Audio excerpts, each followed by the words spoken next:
ठीक है ठीक है, हाँ मैं वही बोल रहा था, GS 3 में कौन कौन से सब्जेक्ट आते हैं बताइए। हाँ बताओ नरगिस, नहीं पता, बताओ हिमांशी।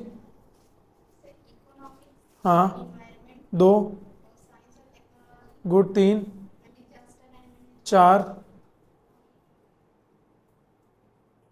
पता ही नहीं है यहाँ पे, बताओ। टोटल 5 है, GS 3 में टोटल मुख्य टॉपिक 5 है।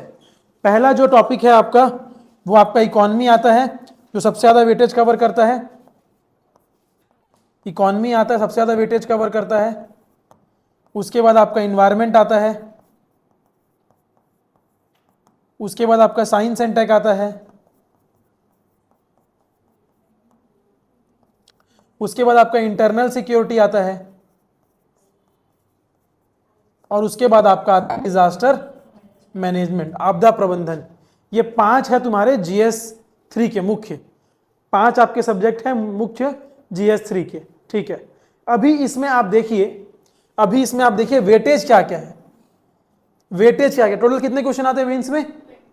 20 क्वेश्चन टोटल आते हैं मेंस में। अब उसमें वेटेज देखेंगे तो सबसे ज्यादा वेटेज किसका? इकोनॉमी का। इकोनॉमी के जो क्वेश्चन आते हैं मेंस में, 20 में से कितने क्वेश्चन आते हैं? 8 क्वेश्चन इकोनॉमी के क्वेश्चन आते हैं मीन्स में। लगभग 4-5 साल में देखा गया है एनालिसिस के हिसाब से 8 क्वेश्चन आते हैं इकोनॉमी से।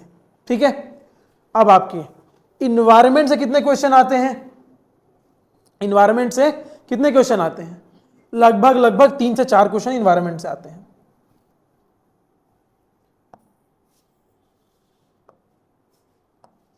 लगभग 3 से 4 क्वेश्चन इन्वायरमेंट से आते हैं।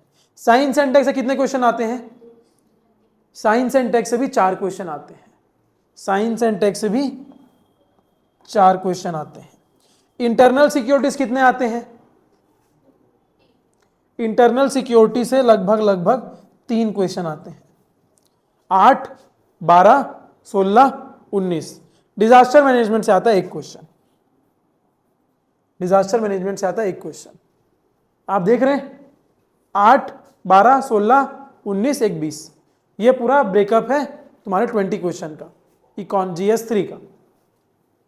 ठीक है, और बाकी सब्जेक्ट भी पता है GS 2 में क्या क्या आता है? क्या आता है GS 2 में बताओ? हाँ भाई दिशा बताओ, GS 2 में क्या आता है?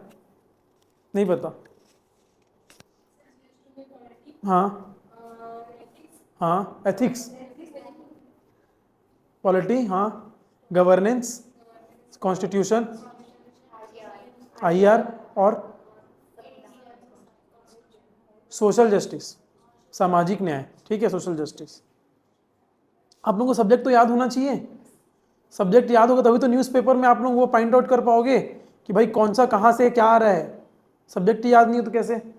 मेरे को तो लग रहा था तुम लोग को माइक्रो सब्जेक्ट भी याद होगा, यहाँ तो सब्जेक्ट ही याद नहीं है। सब्जेक्ट के अंदर में माइक्रो सब्जेक्ट भी होता है कि इकोनॉमी में मुख्य रूप से 6-7 पॉइंट है, आपका इन्वायरमेंट एंड इकोलॉजी में 6-7 पॉइंट है। तो आप लोगों को तो सब्जेक्ट ही याद नहीं है, माइक्रो सब्जेक्ट तो भूल ही जाइए। मैं आप लोगों को एक कंपाइल करके दूंगा जिसमें विद सब्जेक्ट और माइक्रो सब्जेक्ट भी रहेंगे, तो याद कीजिए। मैं क्या वो स्टार्टिंग क्लास से तुम लोगों को बोला था कि अपने उसमें अलमीरा में या जहाँ पढ़ते हो वहाँ पे सिलेबस लगा के रखिए। सिलेबस को दिन में 2 बार पढ़िए। सिलेबस याद नहीं होगा तो फिर कहीं नहीं हो तुम लोग। क्या पढ़ रहे हो तुम लोग को समझ में नहीं आएगा। बस पढ़ रहे हैं, इंटरेस्टिंग लग रहा है, ज्ञाता नहीं बनना है तुम लोग को, एग्जाम निकालना है, आगे बढ़ना है। अच्छा नई चीज़, एक और चीज़, 16 सितंबर को 16 सितंबर शाम को 6 बजे 2012 के IAS ऑफिसर श्री रजत बंसल जी आएंगे। आप लोगों का सेशन है, ओरिएंटेशन सेशन है, तो मैं वैसे फ्लोट कर दूंगा, एडवर्टीजमेंट होगा उसका सबका।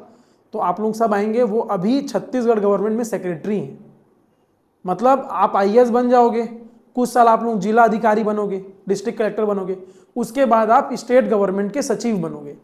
तो वो स्पेशल सेक्रेटरी हैं छत्तीसगढ़ गवर्नमेंट के, बहुत बड़ा पद है उनका आज के डेट में। और उनके अंदर में 2 डिपार्टमेंट भी है, माइनिंग और जियोलॉजी डिपार्टमेंट उनके अंडर में है, और गुड गवर्नेंस का डिपार्टमेंट भी उनके अंडर में है।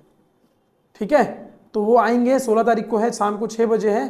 तो आप लोगों को मुख्य रूप से रहना है, और जो भी आपका क्वेश्चन रहेगा आप लोग अभी से निकालना चालू कर दीजिए। आप लोग उस दिन अपना क्वेश्चन पूछ सकते हैं। ठीक है, तो वो, और उनको आगे बहुत जगह से नवाजा भी गया है। उनको पूरे भारत में सबसे सफल ब्यूरोक्रेट में से एक का भी किताब मिला है।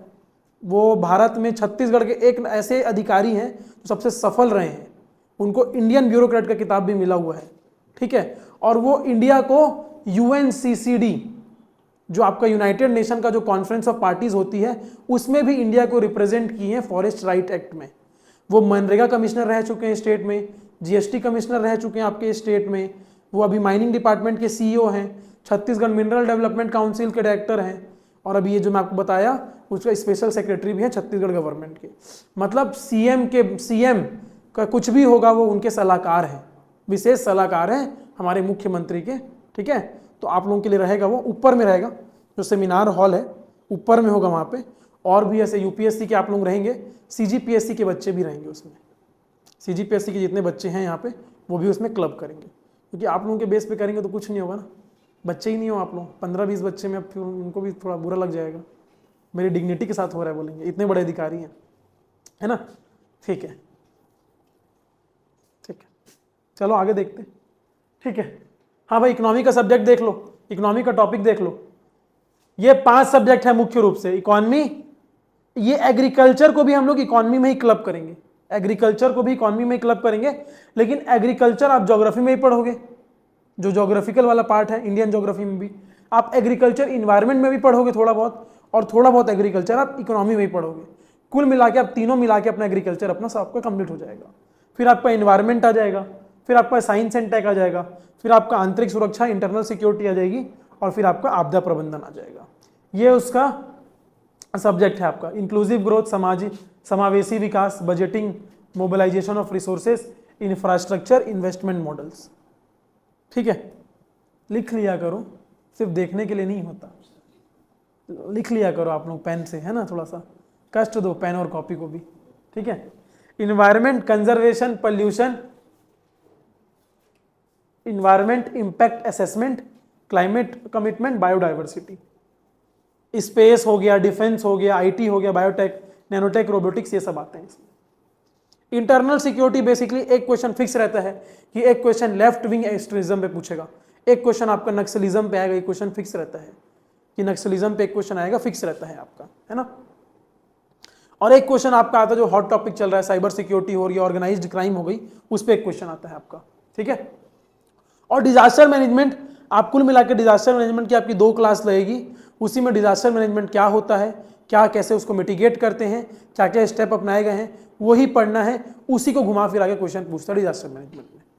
आप लोग एग्जाम्पल दे देंगे डिजास्टर मैनेजमेंट में केरला का, उत्तराखंड का, तो और अच्छा हो जाएगा आपका आंसर, और अच्छा दिखेगा।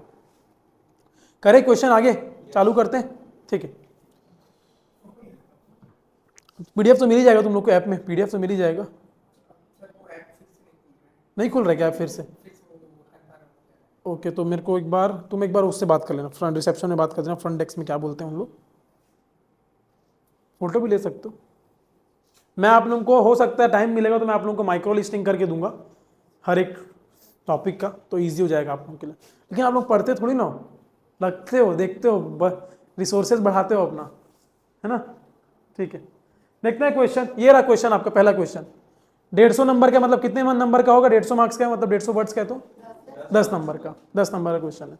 क्वेश्चन नंबर 1 है ये, GS पेपर 3 का क्वेश्चन नंबर 1 है। क्या है? Difference between HDI and IDSDI, ठीक है। ISDI मतलब HDI और ISDI में डिफरेंस पूछा है, with special reference to India, India के परिप्रेक्ष्य में पूछा गया है।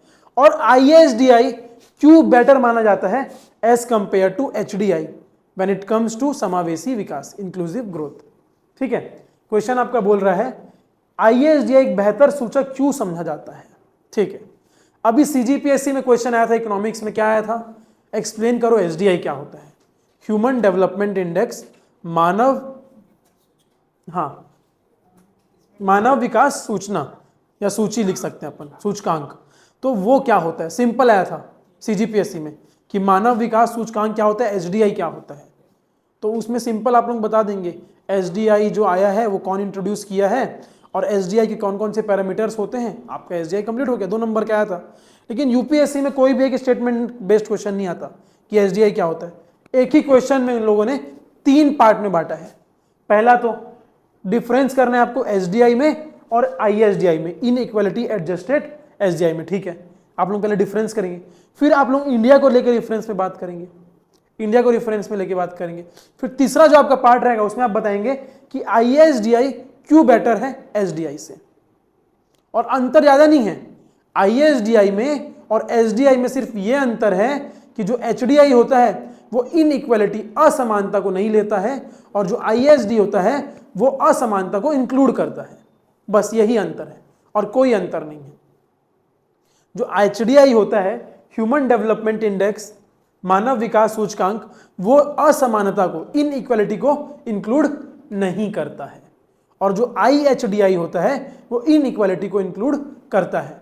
आप लोग अभी तक के इकोनॉमी में एसडीआई पढ़े नहीं हैं, जब पढ़ेंगे तो आप लोगों को समझ में आएगा कि एसडीआई क्या होते हैं, कितने पैरामीटर्स होते हैं, और आईएसडीआई क्या होता है। जो एचडीआई होता है वो बेसिकली 3 पैरामीटर में बांटा जाता है।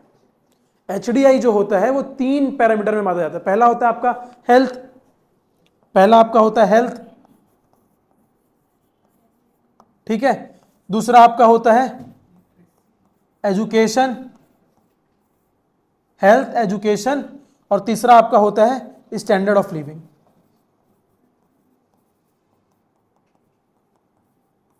ठीक है। हेल्थ में ये तीनों का ज्योमेट्रिक मीन जो होता है, ये तीनों का ज्योमेट्रिक मीन जो होता है वो होता है एसडीआई का आपका स्कोर। इन तीनों का ज्योमेट्रिक मीन जो होगा वो आपके एसडीआई का स्कोर होगा।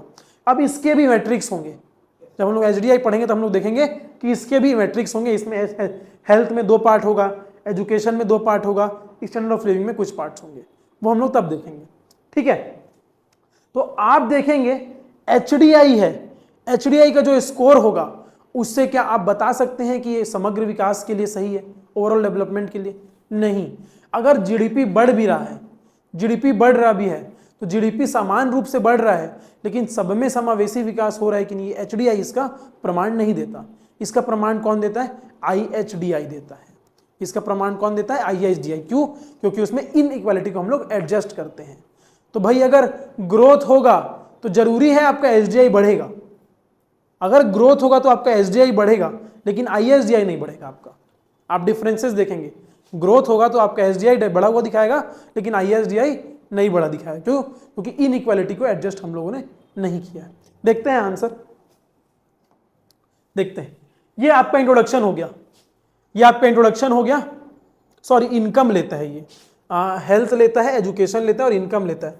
वो मल्टी डायमेंशनल पॉवर्टी इंडेक्स होता है, एमडीपीआई, जो स्टैंडर्ड ऑफ लिविंग लेता है, राइट, ठीक है।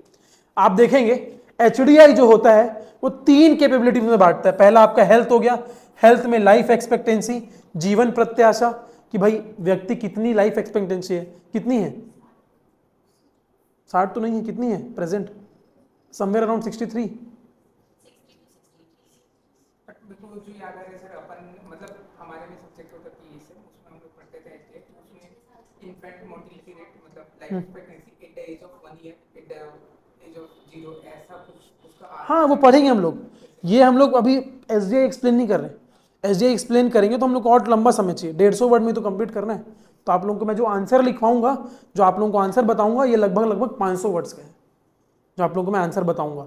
लेकिन वो 500 में से आप लोगों को 150 भी एग्जाम में याद आ जाए तो बहुत है। आप समझ रहे बात को?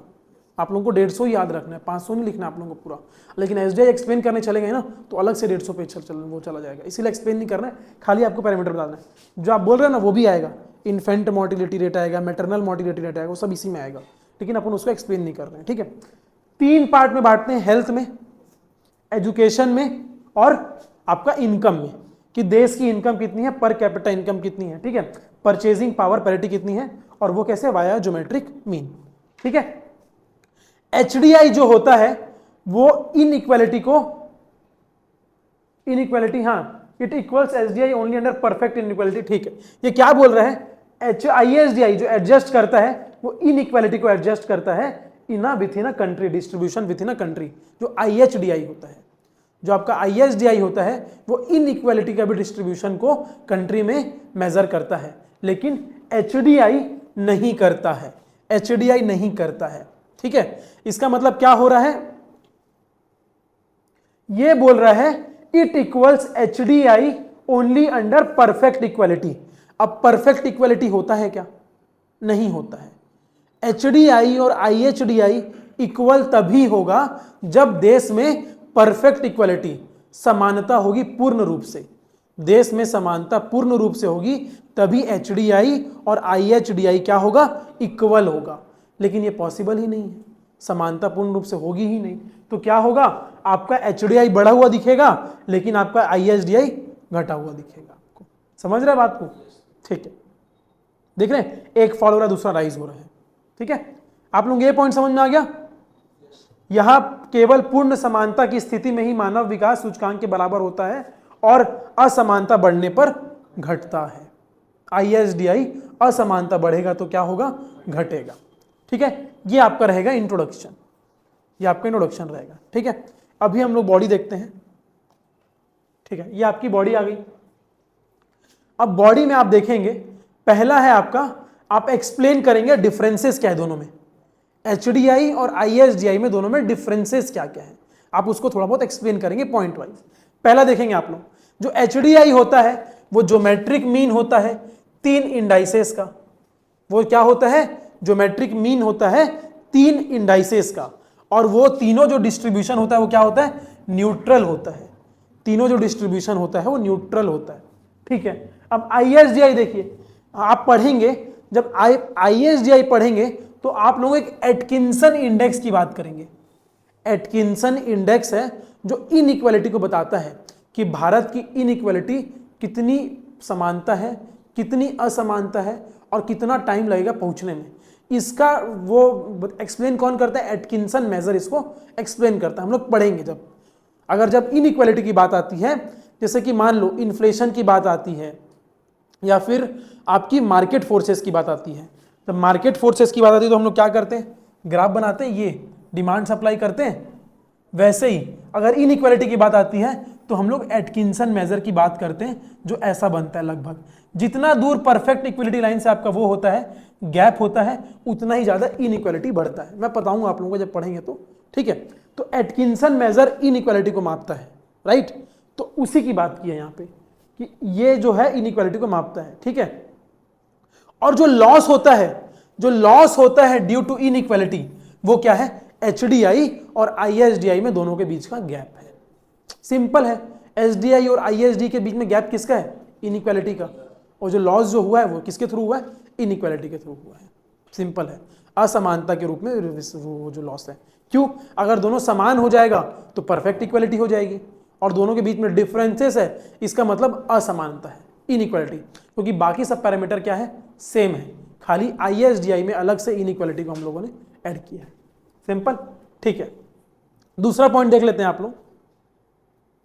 HDI shows potential average human development. ठीक है, बिल्कुल सही है।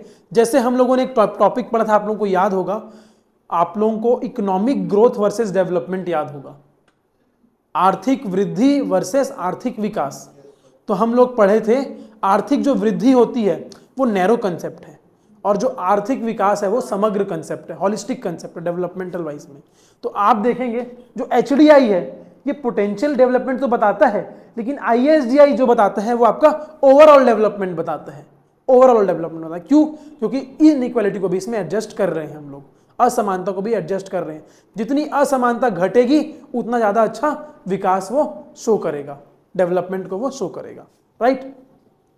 ठीक है, तीसरा देखेंगे, HDI खाली ग्रोथ से बढ़ सकता है। बिल्कुल, मैं बताया था मैंने आपको पहला ही पॉइंट, HDI खाली ग्रोथ से भी बढ़ेगा। क्यों? GDP बढ़ रही है तो ह्यूमन डेवलपमेंट इंडेक्स बढ़ जाएगा। GDP बढ़ेगी तो कहीं ना कहीं हेल्थ भी बढ़ेगा, एजुकेशन भी बढ़ेगा, इनकम बढ़ रही है, GDP बढ़ रही है तो मतलब जो आपकी पर कैपिटा इनकम होगा, नेशनल इनकम होगा, वो बढ़ेगा। और नेशनल इनकम एक उसका पार्ट है HDI का, 3 पैरामीटर में एक इनकम भी पार्ट है। तो आपका GDP बढ़ रहा है, इनकम बढ़ रहा है, HDI भी बढ़ रहा है। लेकिन क्या ISDI बढ़ रहा है उससे? वो नहीं पता इसको क्या हो गया।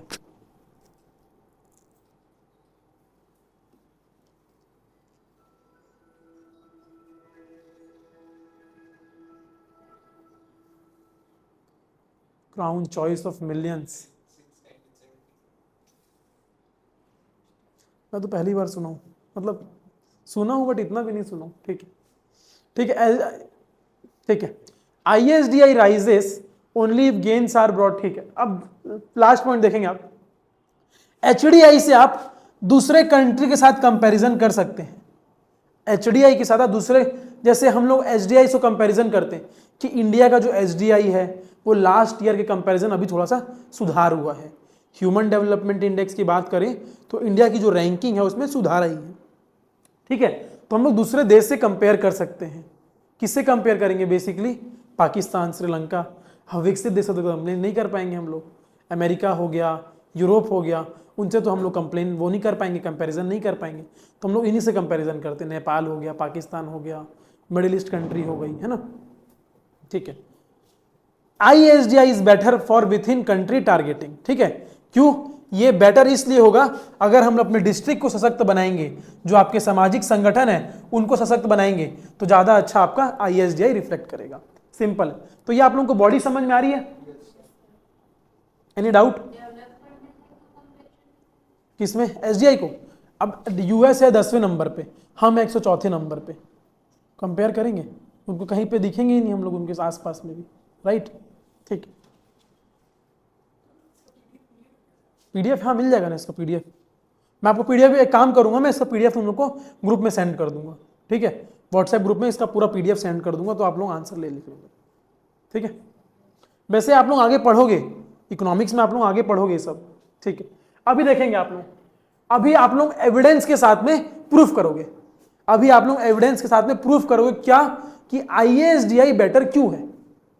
हमने बताया था हमारे क्वेश्चन के 3 पार्ट थे।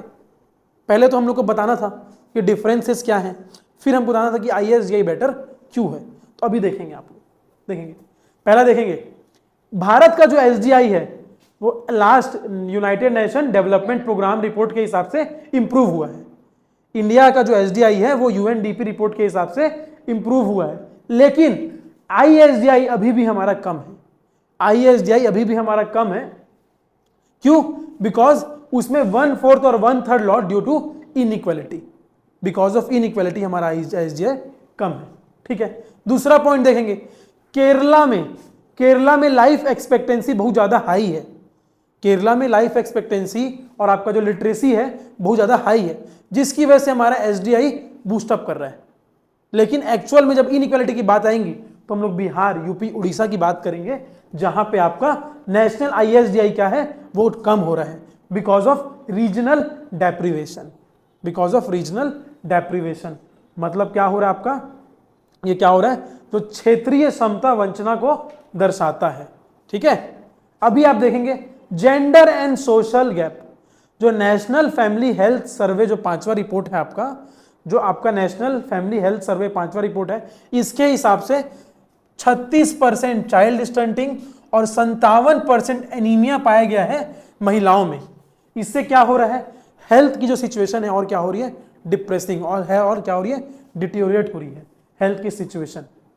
तो देखेंगे आप, जब NFHS के रिपोर्ट के हिसाब से हेल्थ की कंडीशन डिटीरियोरेट हो रही है, तो इससे क्या बताता है, इससे हमारा ISDI और कम होगा, इससे हमारा ISDI और कम होगा, ठीक है। लेकिन जिस लेवल से ISDI कम होगा उस लेवल से SDI कम नहीं होगा। आप समझिए, SDI कहीं ना कहीं इनइक्वालिटी को उतना वो भाव नहीं देगा, ठीक है।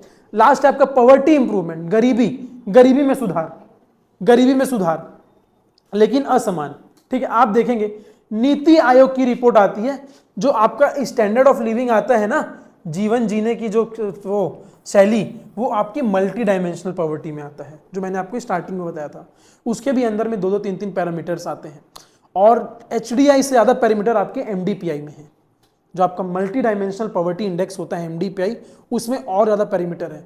जैसे SDI में खाली हम लोग लाइफ एक्सपेक्टेंसी की बात करेंगे, तो यहाँ पे maternal mortality rate, infant mortality rate, ये सब की भी बात करेंगे हम लोग, ठीक है।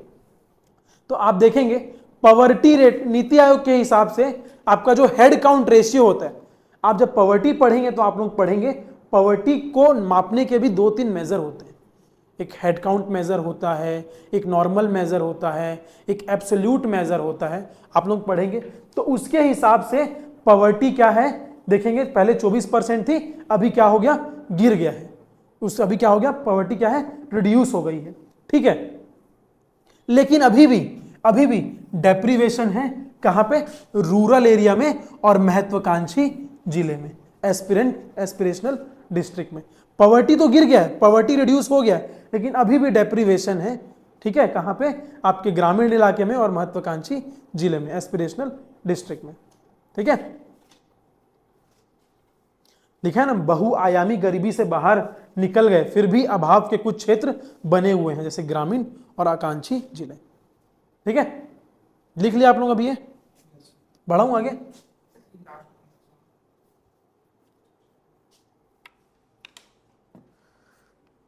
अब इसमें से आपको थोड़ा बहुत पॉइंट भी याद आ रहा होगा तो आपका आंसर बन जाएगा। पूरा आंसर आप लोग नहीं भी लिखेंगे, आपको कुछ पॉइंट भी याद आएंगे तो आपके आंसर 150 वर्ड्स, पता भी नहीं चलेंगे, 150 वर्ड्स आपके हो जाएंगे।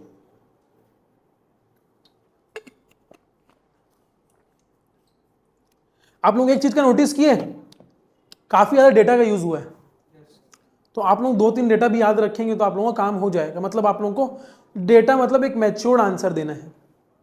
गवर्नमेंट की रिपोर्ट, जैसे कि इसमें देखो NFHS रिपोर्ट की बात हुई है, national family health survey report की बात हुई है, इसमें UNDP रिपोर्ट की बात हुई है, थोड़ा टेक्निकल साउंड कर रहा है, ठीक है। नीति आयोग की MDPI रिपोर्ट की बात हुई है, हेड काउंट पॉवर्टी की बात हुई है, तो आप लोग भी ऐसा कुछ कुछ पॉइंट यूज करेंगे जो आंसर थोड़ा टेक्निकल बनाएगा आपको, ठीक है। अभी देखेंगे आप लोग, सरप्राइजिंग फैक्ट है, 50 करोड़ जनधन अकाउंट, जिसमें से 50 करोड़ जनधन अकाउंट में 55% महिलाओं के पास है, 55% महिलाओं के पास है, जिसकी वजह से आपका ISDI क्या हो रहा है? बेहतर हो रहा है, जिसकी वजह से आपका ISDI बेहतर हो रहा है। क्यों? क्योंकि महिलाओं के पास है तो असमानता जो थी पहले मेल एंड फीमेल में, वो क्या हो रही है? कम हो रही है, राइट। दूसरा देखेंगे हम लोग, ISDI कैन डिक्लाइन इवन, वो तो हम लोग पढ़ चुके हैं, अगर SDI बढ़ेगा, जरूरी नहीं है SDI बढ़ रहा है तो ISDI भी बढ़ेगा, ISDI कम हो सकता है, ठीक है। Seen in urban bias surges that widen rural health education gap, मतलब ये क्या बोल रहे हैं, अगर HDI बढ़ रहा है, HDI बढ़ रहा है सिर्फ शहरी इलाके की वजह से बढ़ रहा है, लेकिन अगर हम ISDI की बात देखें तो वो आपके ग्रामीण इलाकों को भी कवर कर रहा है, वो ये बोल रहा है urban biased as well as rural education gaps, ठीक है। अभी हम लोग लास्ट पढ़ेंगे, क्यों ISDI बेटर है, क्यों ISDI बेटर है SDI से। आप क्वेश्चन देखेंगे तो क्वेश्चन का आखिरी भाग क्या था कि आपको एक्सप्लेन करना है ISDI क्यों बेटर है HDI से, याद है? ISDI क्यों बेटर है आपका SDI से। तो ये लास्ट पार्ट चल रहा है, इसके बाद कंक्लूजन करेंगे and that is your answer. अगर आप लोग इंट्रोडक्शन से 2 लाइन भी निकाल रहे हैं और आप लोग इस बॉडी से पूरे 5 पॉइंट में से 2 पॉइंट भी आप लोगों का निकल के आ रहा है, इसमें से भी आप लोगों का 2 पॉइंट निकल के आ रहा है, तो आपका 150 वर्ड्स हो जाएगा। आप समझ रहे बात को, ठीक है। अभी आप देखेंगे ISDI बेटर क्यों है, ठीक है। अगर हम लोग बात करेंगे इसका समानता के दृष्टिकोण से बात करेंगे, समावेशी विकास की बात करेंगे, तो आप देखेंगे समानता और सामाजिक न्याय के साथ विकास ISDI में, लेकिन SDI क्या है? उसके विपरीत है। SDI क्या है? उसके विपरीत है, ठीक है। इसमें जो विकास हो रहा है वो समावेशी विकास की बात कर रहा है, growth with equity and social justice. Growth तो हो रहा है, वृद्धि समानता के साथ और सामाजिक न्याय के साथ में, जो कि HDI में नहीं हो रहा है, ठीक है। क्यों? SDI directly measure distribution sensitivity, that's it, unlike SDI, ठीक है। अभी आप देखेंगे संवैधानिक अधिकार, हमारा आर्टिकल 14 क्या बोलता है? अभी तक याद नहीं हो तुम लोग को कॉन्स्टिट्यूशन में आर्टिकल 14? नहीं पहुंचे? पहुंच जाओगे। तुम लोग तो बहुत पीछे चल रहे हो बेटा, 26 वाले, मजाक नहीं कर रहा हूं। रात को नींद में भी आर्टिकल 14 तो याद होना ही चाहिए, नींद में भी कोई उठाया तो। Right to equality, right to समानता का अधिकार, राइट टू इक्वलिटी। भले आप लोगों को 15, 16, 17, 18 याद नहीं है तो ठीक है, 14 तो याद होना चाहिए, मूल अधिकार, राइट टू इक्वलिटी। जिनका 27 में उन लोग टेंशन मत लो, 26 वाले तुम लोग तो बहुत अच्छा चल रहा है, तुम लोग का सितंबर आ गया है, यहाँ पे नहीं पढ़ा है तो अपना भी तो तुम लोग पॉलिटी वगैरह पढ़ो यार कुछ थोड़ा बहुत, ठीक है। कॉन्स्टिट्यूशनल रिफॉर्म्स की बात करेंगे, आर्टिकल 14 जो कि राइट टू इक्वलिटी बताता है, ठीक है। आर्टिकल 15 जो कि हेल्थ के बारे में बताता है, आर्टिकल 20 राइट टू लिव, ठीक है, विद डिग्निटी, ठीक है, तो उसकी बात करता है। तो जहां पे हम ये सब की बात करते हैं, समानता, डिग्निटी की बात करते हैं, तो वहां पे क्या आता है, वहां पे आपकी समानता और असमानता का भी पॉइंट हम लोग इंक्लूड करते हैं। जैसे कि आप देखेंगे उन्नी कृष्णन का जो केस था 1993 में, उसमें बोला गया है आपका जो राइट टू एजुकेशन है, आपका जो राइट, शिक्षा का जो हक है, अधिकार है, उसमें आपका मेडिकल केयर भी इंक्लूड है, मेडिकल केयर भी इंक्लूड है। जैसे कि राइट टू लिविंग है, आर्टिकल 21 बोलता है राइट टू लिविंग, कि भाई आपको जीवन जीने का अधिकार भी है। लेकिन राइट टू लिविंग बहुत बड़ा, अपने आप में एक बहुत बड़ा टॉपिक है। राइट टू लिविंग में क्या आएगा, better air, better water quality, ठीक है, बेटर इन्वायरमेंट, पर्यावरण भी अच्छा होना चाहिए, पानी की स्वच्छता भी अच्छी होनी चाहिए, ये सब भी आएगा। उसको कितना भी एक्सपैंड कर दो आप। Supreme Court time to time अपने आप को एक्सपांड करते रहता है, अपने इंटरप्रिटेशन को ही एक्सपांड करते रहता है, ठीक है। तो आप लोग देखेंगे इसमें बोल रहा है कि ये सब आपका इमरजेंसी मेडिकल केयर हो गया। आपका जो ओल्गा टेलिस का केस था उसमें बोल रहा है प्रोटेक्टेड लाइवलीहुड, जो कि ISDI अलाइन करता है, ISDI अलाइन करता है, HDI अलाइन नहीं करता, ठीक है। ISDI जो होता है ये सबको अलाइन करके चलता है, आर्टिकल 14 को, आर्टिकल 15 को, आर्टिकल 21 को, DPSP, directive principle of state policy, ये सबको अलाइन करता है, ठीक है। लिखेंगे आप लोग, ठीक है। तीसरा आप लोग देखेंगे जो आप लोगों का आयुष्मान भारत है, आयुष्मान भारत है, और भी बहुत सारी स्कीम है, जैसे पोषण अभियान हो गया, जल जीवन मिशन हो गया, निपुण भारत स्कीम हो गई।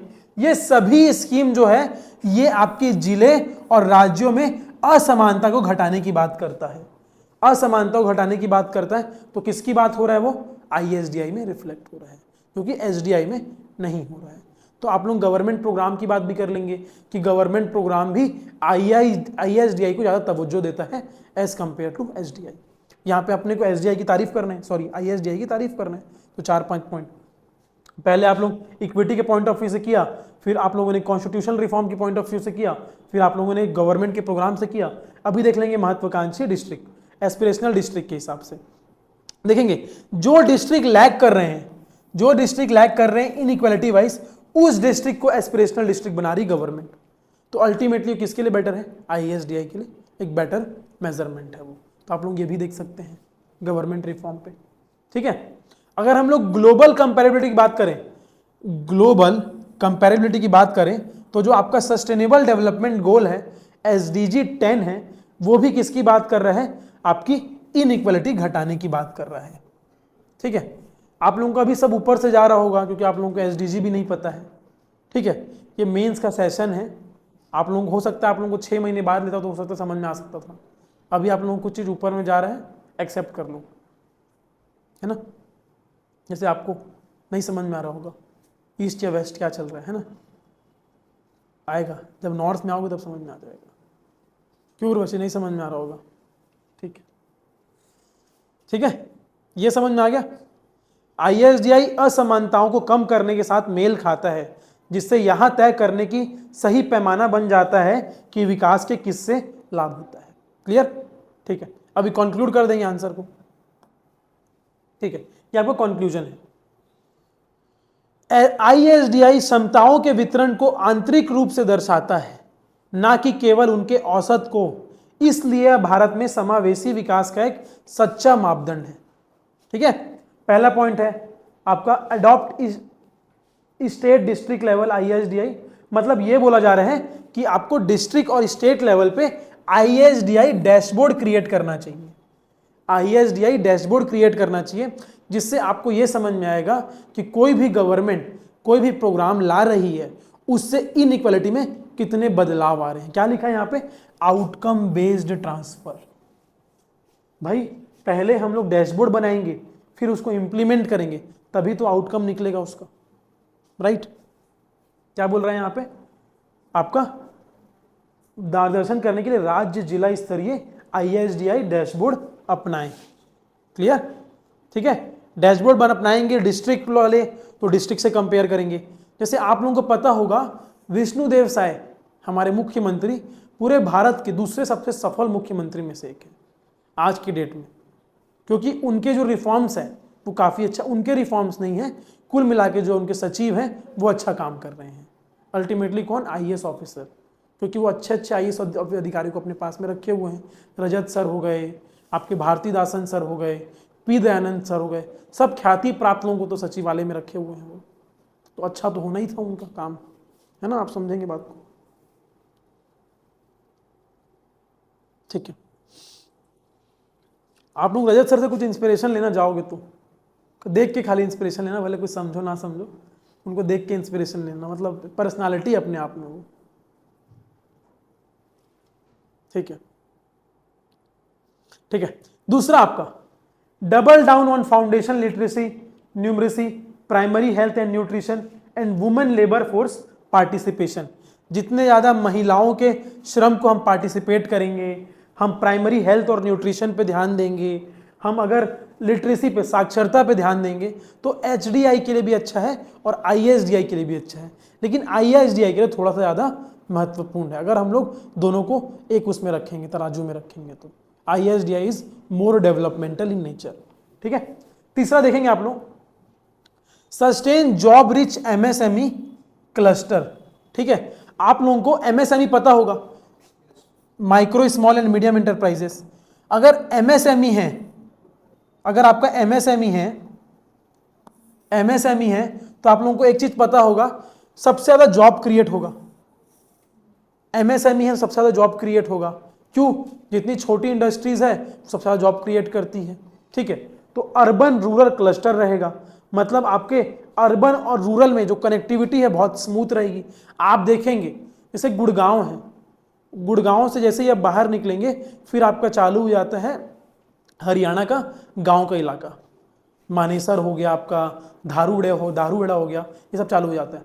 लेकिन आप देखेंगे जब से गुड़गांव में फैक्ट्री आई है होंडा की, बर्जर पेंट की, मानेसर जो आपका दारूहेड़ा, वहां तक भी मेट्रो कनेक्टिविटी धीरे धीरे बढ़ रही है, अर्बन रूरल क्लस्टर बन जा रहा है। आप देख रहे हैं कनेक्टिविटी धीरे धीरे बढ़ते जा रही है। पहले जो दिल्ली खाली NCR था वो अभी गुड़गांव भी टच कर रहा है, वो और फरीदाबाद भी टच कर रहा है। दिल्ली NCR बोलने से मतलब बहुत बड़ा हो जाता है वो, NCR मतलब नॉर्थ सेंट्रल रीजन, तो वो 60-70 किलोमीटर के रेडियस को पहले खाली दिल्ली था, फिर और एक्सपेंड किए, फिर और एक्सपेंड किए, फिर और एक्सपेंड करते जा रहे हैं। धीरे धीरे बोलेंगे कि हरियाणा तक ही मेट्रो पहुंचा देंगे वो, समझ रहे हो आप बात को? तो ये है अर्बन रूरल क्लस्टर होगा तो उससे आपकी जॉब अपॉर्चुनिटी बढ़ेगी और जॉब के बाद वहां पे जो आपका डेवलपमेंट है वो भी काफी हो पाएगा, ठीक है। आप लोग सोसाइटी में पढ़ेंगे उसको अर्बन कॉन्ग्लोमरेशन बोलते हैं, ठीक है, ठीक है। ISDI tells us whose freedom are expanding, किसका जो आपका क्या बोल रहा है, ISDI हमें बताता है किसकी स्वतंत्रताएं बढ़ रही है, ठीक है। एक अच्छे पॉइंट से हम लोग एंड कर दिए, ठीक है। अमर्त्य सेन नोबेल पुरस्कार, इकोनॉमिक्स में उनको नोबेल पुरस्कार मिला है, अमर्त्य सेन। तो अमर्त्य सेन का एक पॉइंट है कि development is the expansion of freedom. Amartya Sen का एक वो है अप्रोच है, कैपेबिलिटी अप्रोच। अमर्त्य सेन एक कैपेबिलिटी अप्रोच पे बात करते हैं। वो बोलते हैं यदि आप गरीब घर में पैदा हुए हो, गरीब घर में पैदा हुए हो तो उसमें आपकी कोई गलती नहीं है, लेकिन आप अपनी क्षमताएं को बढ़ा के अपने आप को डेवलप कर सकते हैं। तो वो कैपेबिलिटी और डेवलपमेंट अप्रोच की बात करते हैं। आप गरीब घर में पैदा हुए हो तो कोई दिक्कत नहीं है, लेकिन आपके पास क्षमता है, कैपेबिलिटी है, आप अपने आप को डेवलप कर सकते हैं। और उनका मेन रीज़न है कैपेबिलिटी होनी चाहिए, बस आप में स्किल होनी चाहिए, आप में कुशलता होनी चाहिए। उनकी थीसिस थी पूरी, तो उन्हें उसी की बात की गई है।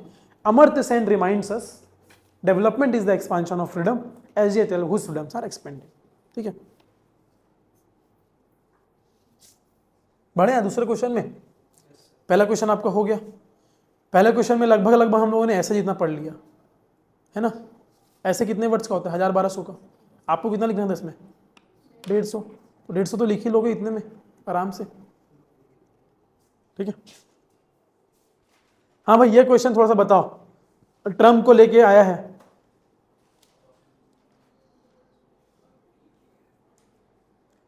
ये भी 150 वर्ड्स का है, मतलब 10 मार्क्स का क्वेश्चन है, ये भी 10 नंबर का क्वेश्चन है। What are the challenges before the Indian economy when the world is moving away from free trade and multilateralism.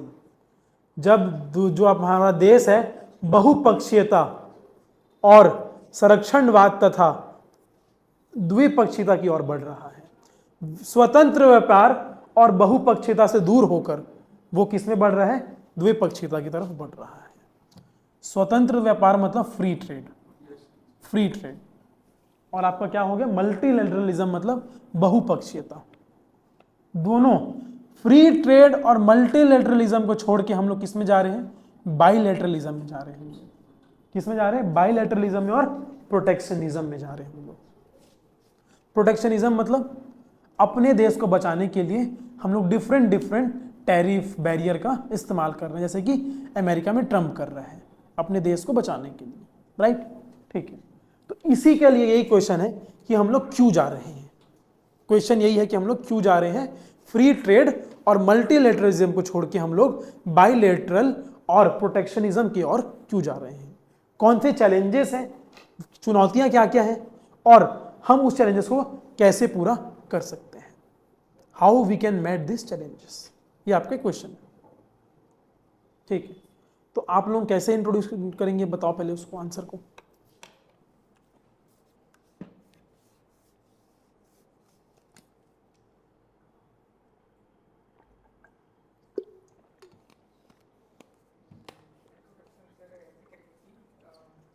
वैश्विक के दौर में कनेक्टिविटी को बढ़ाया, जिससे संपूर्ण विश्व एक दूसरे के साथ व्यापारिक तौर पर भी लगातार जो है जुड़ते जा रहा है, और फिर उसके बाद फिर फ्री ट्रेड और इसका करेंगे ताकि समग्र विकास। आप लोग पहले ये देखिए इसमें क्या बोल रहा है, इसमें आपसे आपकी राय नहीं पूछ रहे हैं, इसमें आपको बोल रहा है कि भारत जा रहा है उस तरफ, बता रहा है, आपसे राय नहीं पूछ रहा है।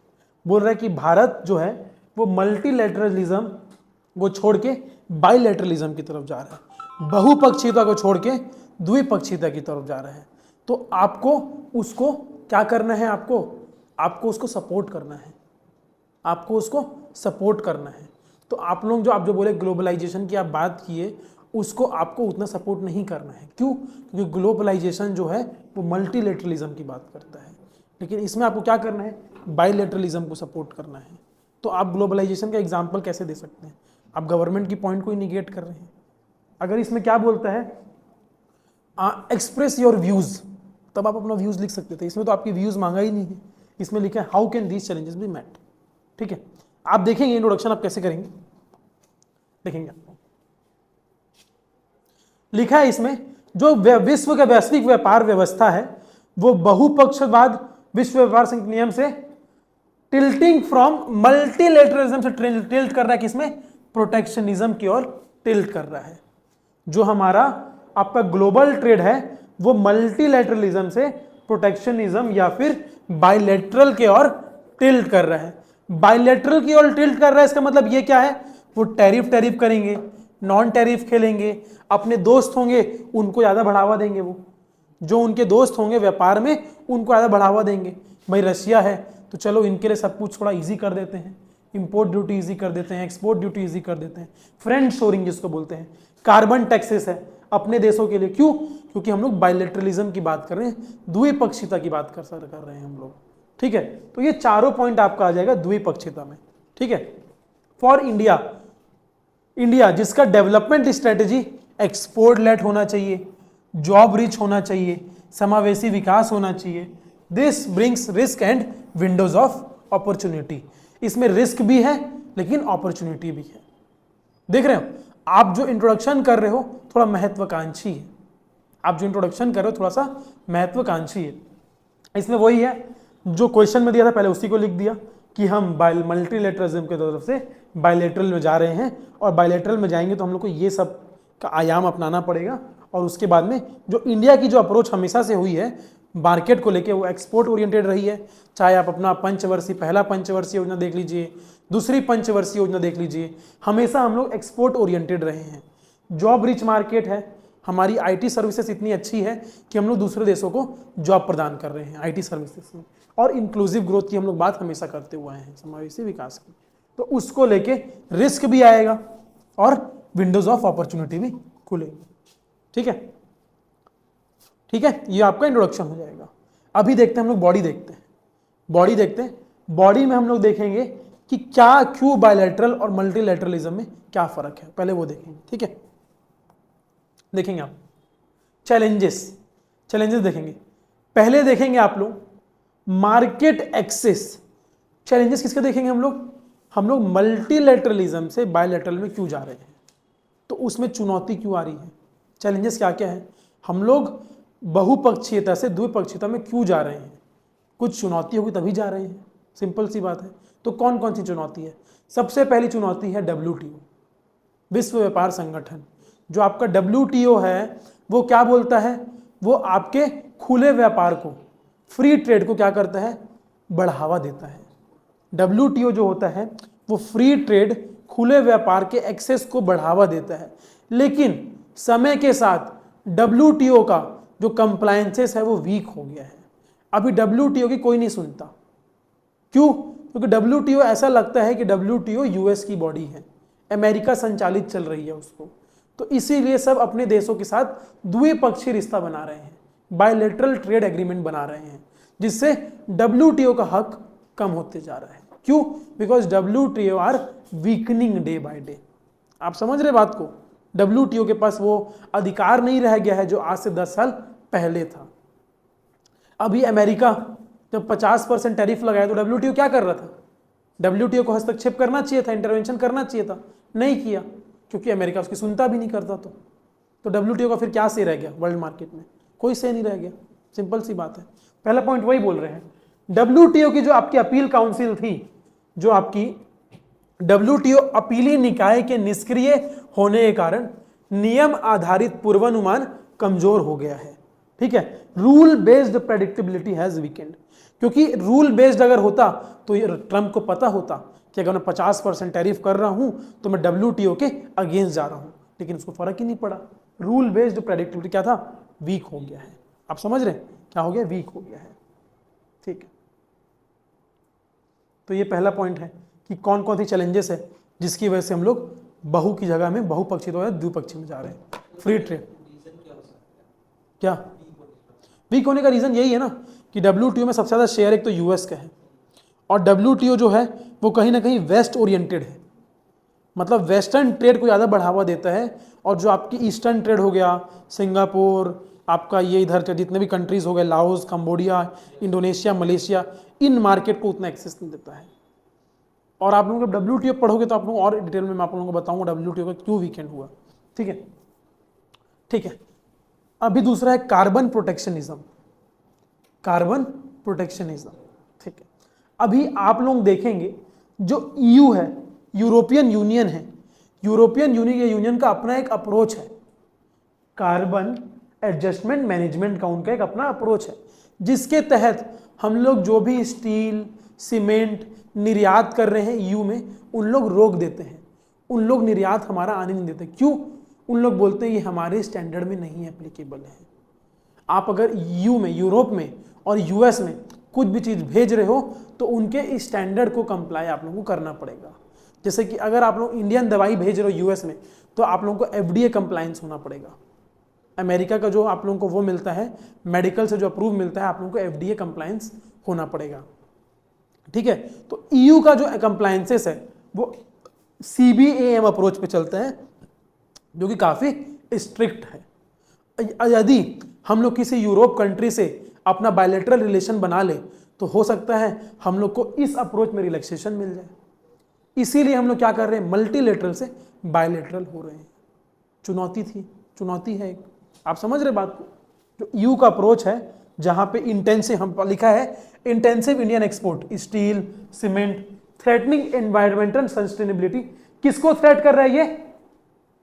इन्वायरमेंटल सस्टेनेबिलिटी किसकी? यूरोप की। इसीलिए यूरोप ने क्या किया, हमारे प्रोडक्ट को बैन कर दिया। अगर हमारा बायलैटरल ट्रेड एग्रीमेंट होगा तो हम अच्छे से ज़्यादा इजीली काम करवा पाएंगे। तो ये एक चुनौती है। यूरोपियन यूनियन सबके लिए बना है, trade, culture, agriculture, science, development सब है। वो एक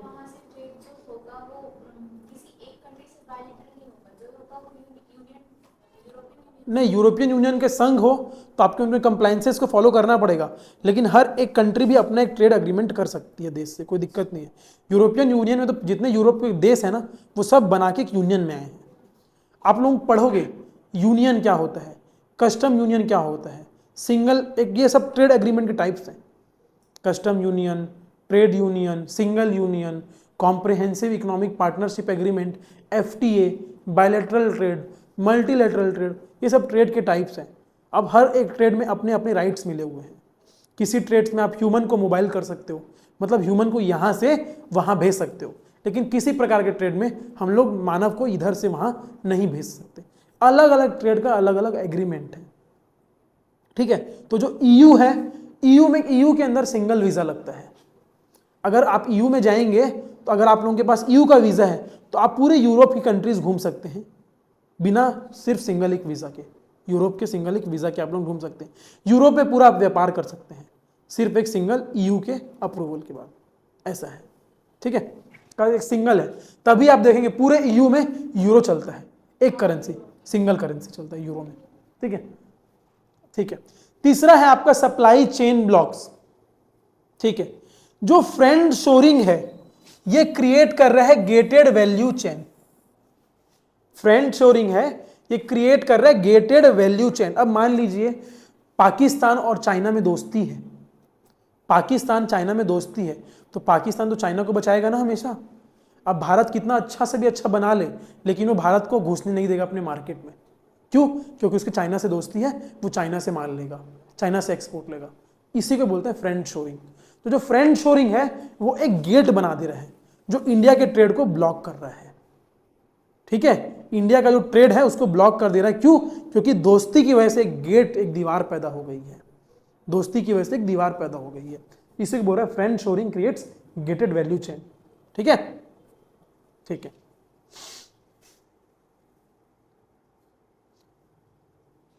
हाँ, फ्रेंड शोरिंग से सीमित मूल्य श्रृंखलाएं बनती है। भारत को इलेक्ट्रॉनिक्स हो गया, प्रौद्योगिकी में अत्याधुनिक वैश्विक मूल्य वर्धित उत्पादों से बाहर होने का खतरा है, ठीक है। इंडिया को रिस्क है जो आपका ग्रॉस वैल्यू कंजम्पशन है, कटिंग एज टेक्नोलॉजी और इलेक्ट्रॉनिक्स मार्केट से। क्यों खतरा है? क्योंकि दूसरे देशों ने गेटेड वो क्रिएट कर दिया, बैरियर बना दिया है। अगर आप यूरोप में जाना है तो आपको एक फ्रेंडली रिलेशन रखना पड़ेगा यूरोप के साथ, तभी आपको उसका एक्सेस मिलेगा मार्केट का, ठीक है। तो हम लोग चैलेंजेस बता रहे हैं अभी क्या क्या चैलेंजेस हैं, ठीक है। तो ये आपका मार्केट एक्सेस का हो गया, कार्बन प्रोटेक्शनिज्म का हो गया, सप्लाई चेन ब्लॉक्स का हो गया। अभी आप लोग देखेंगे स्टैंडर्ड एज बैरियर। हाँ, जैसे मैंने आपको बताया था, आपको अमेरिका में दवाई भिजवानी है तो आप लोगों को FDA कंप्लायंस होना चाहिए। अब FDA का कंप्लायंस लाने में भारत की ऐसी तैसी हो जाएगी। जैसे कि अगर आप देखेंगे कोई भी मिठाई दुकान में जाएंगे आप लोग रायपुर में भी कोई भी मिठाई दुकान में जाएंगे तो कोई भी FSSAI जो फूड को अप्रूव करता है उसके स्टैंडर्ड को फॉलो नहीं करता।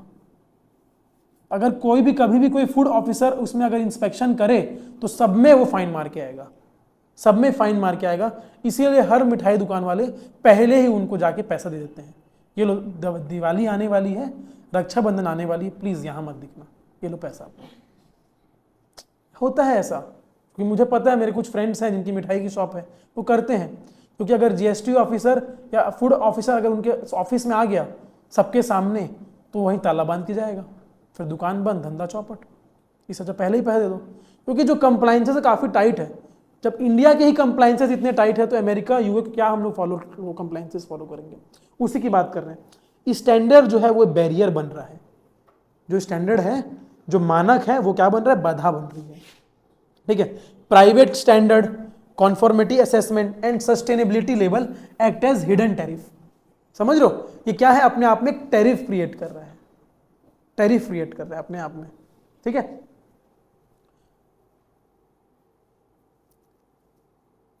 ठीक है, टैरिफ होगा तो हमारा लिथियम हो गया, रेयर अर्थ मिनरल्स हो गया, ग्रीन टेक्नोलॉजी हो गया, उसमें हम लोग जल्दी से मार्केट एक्सेस नहीं कर पाएंगे, जिससे हमारा जो एनर्जी ट्रांजिशन है, एनर्जी डेवलपमेंट है, वो कम हो जाएगा।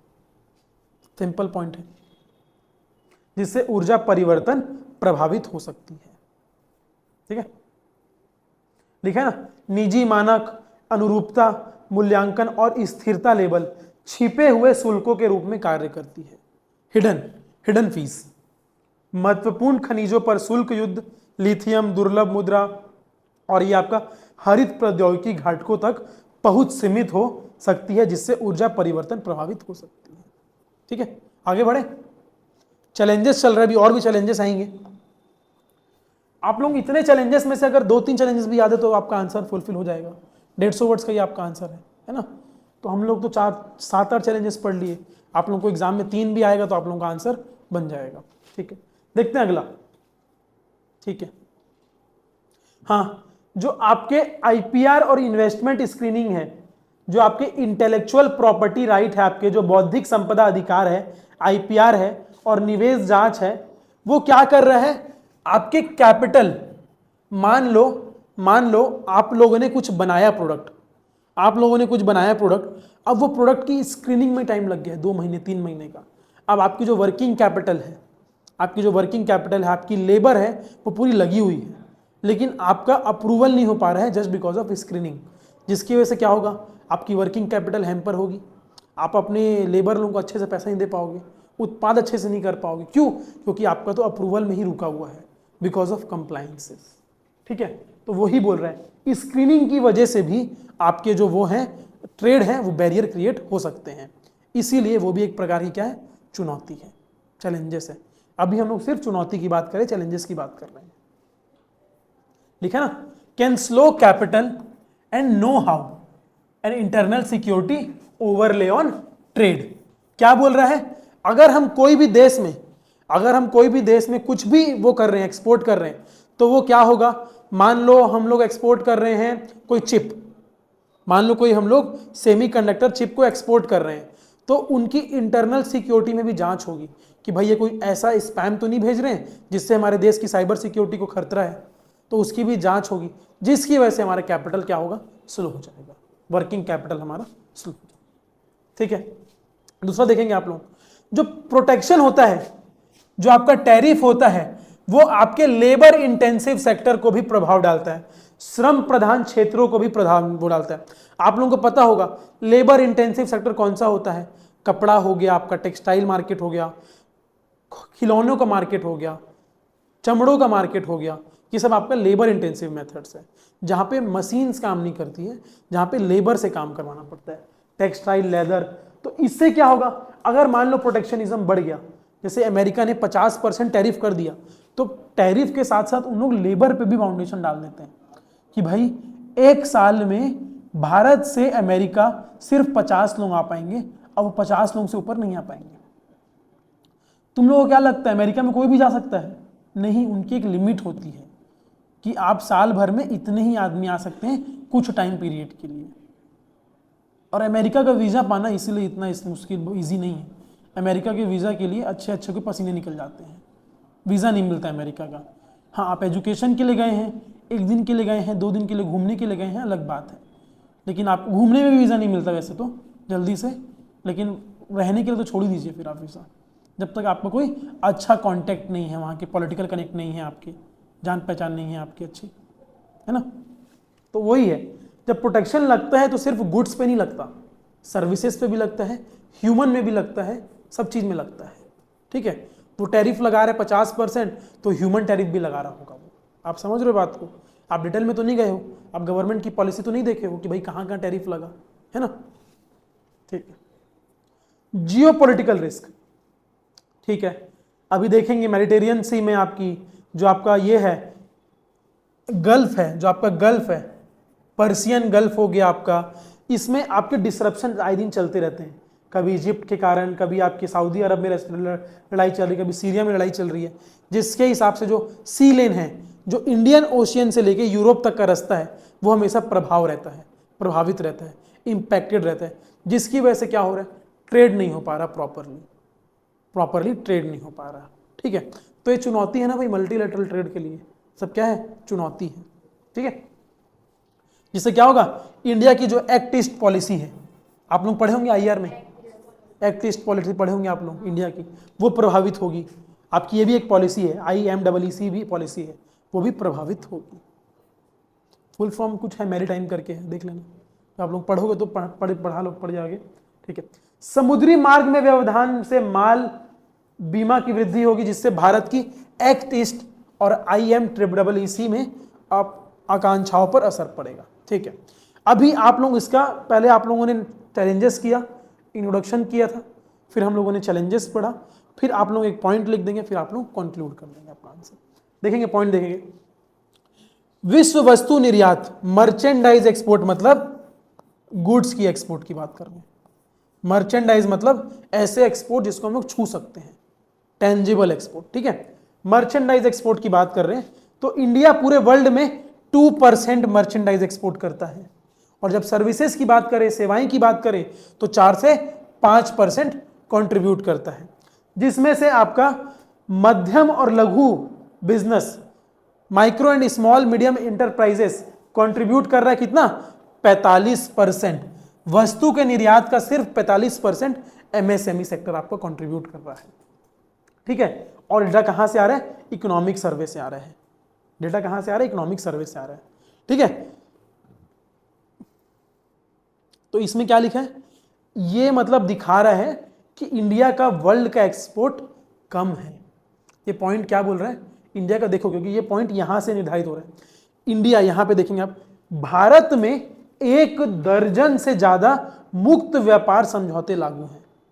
मुक्त व्यापार मतलब FTA, फ्री ट्रेड एग्रीमेंट है, खुला व्यापार है। भारत में 1 दर्जन से ज्यादा खुला व्यापार है। उसके बाद में भी भारत सिर्फ 2% और 4-5% क्यों कर रहा है, ज्यादा होना चाहिए। इसीलिए हम लोग मल्टीलैटरलिज्म छोड़ के बाइलैटरल में शिफ्ट हो रहे हैं। लिखा है ना लास्ट में यहां पे, and several under negotiation under scoring the bilateral term, under scoring the bilateral term, और कई पर बातचीत चल रही है जो द्विपक्षीय संबंधों को और मजबूत करता है। क्यों, क्योंकि बहुपक्षीय संबंध करके हम लोग देख लिए, लगभग 2% हिस्सेदारी है, और सेवाओं में लगभग 5% हिस्सेदारी है। ठीक है, तो इसीलिए हम लोग किसमें शिफ्ट हो रहे हैं, मल्टी बायलैटरल में शिफ्ट हो रहे हैं, फ्री ट्रेड एग्रीमेंट की वजह से। ठीक है, अब कंक्लूड कर देंगे आंसर को। ठीक है, कंक्लूड कर देंगे। अच्छा, अभी ये लिखा है, भारत इन चुनौतियों का सामना कैसे कर सकता है, फिर उसके बाद कंक्लूड करेंगे। ठीक है, हाँ, तो वो दिखा देंगे आप लोग, जो प्रॉब्लम था उसी का सोल्यूशन दे देंगे। जो प्रॉब्लम आप लोगों ने लिखा था उसी को अपोजिट करके उसको सोल्यूशन दे देंगे। जो प्रॉब्लम आपने बताया ना उसी का अपोज कर दो, आपका सोल्यूशन मिल जाएगा।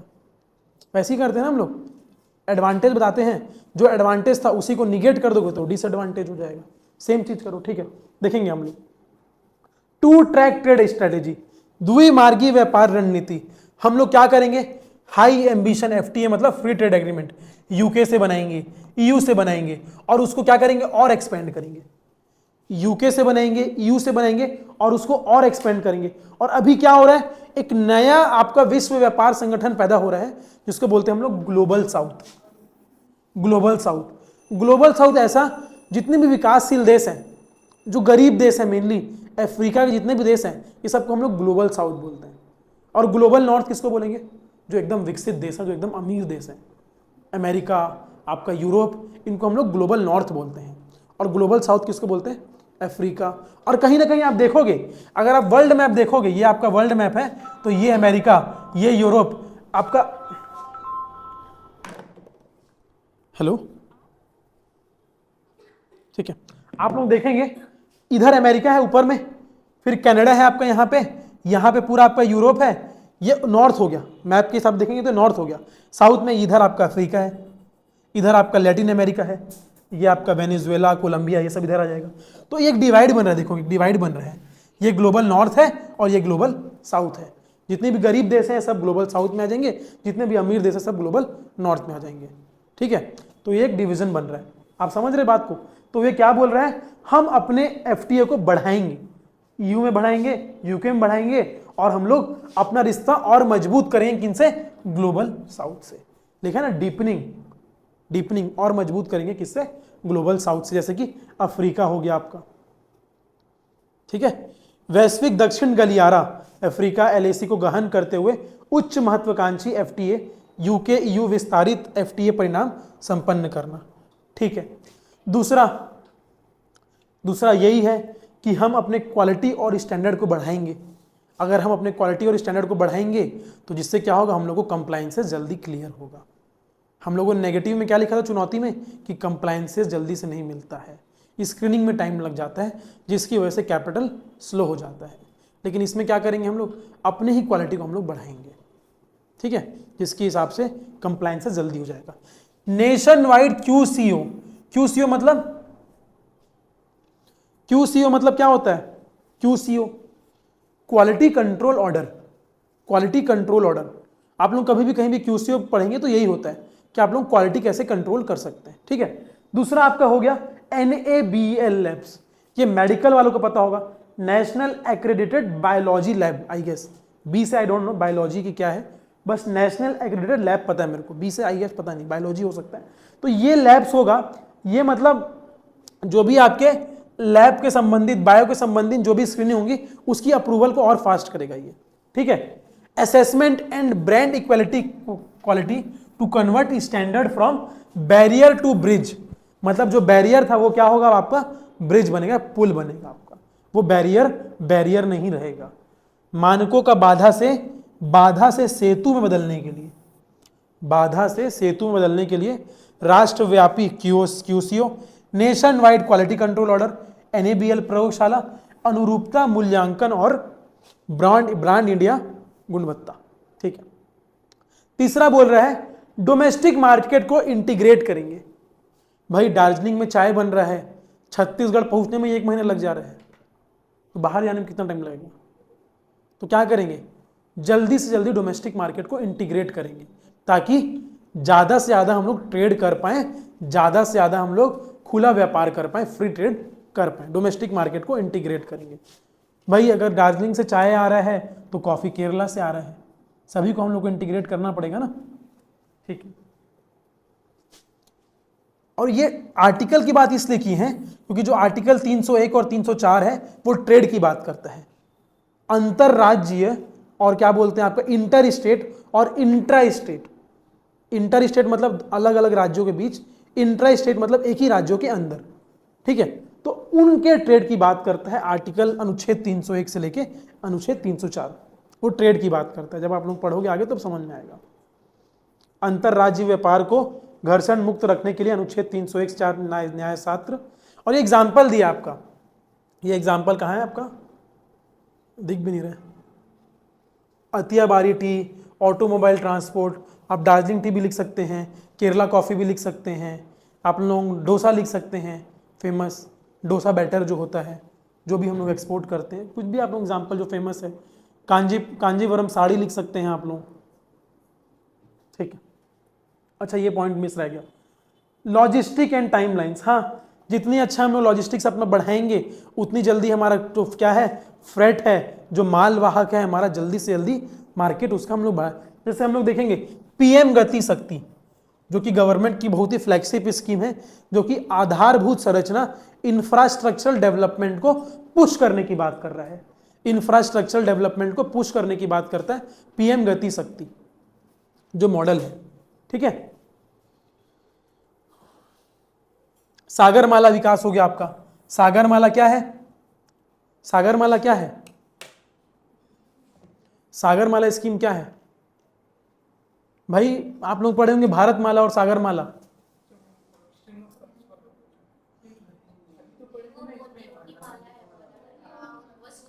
वो अलग है, वो विश्व व्यापार की बात कर रहे हैं। भारतमाला मतलब पूरे भारत को रोड से जोड़ना, सागरमाला मतलब पूरे भारत को समुद्रों से जोड़ना। आप समझ रहे हो, पूरे भारत को समुद्रों से जोड़ना मतलब विशाखापट्टनम से कलकत्ता है ना, तो सीधी सीधी लाइन होनी चाहिए, घूम के उड़ीसा से ऐसे घूम के नहीं जाएंगे।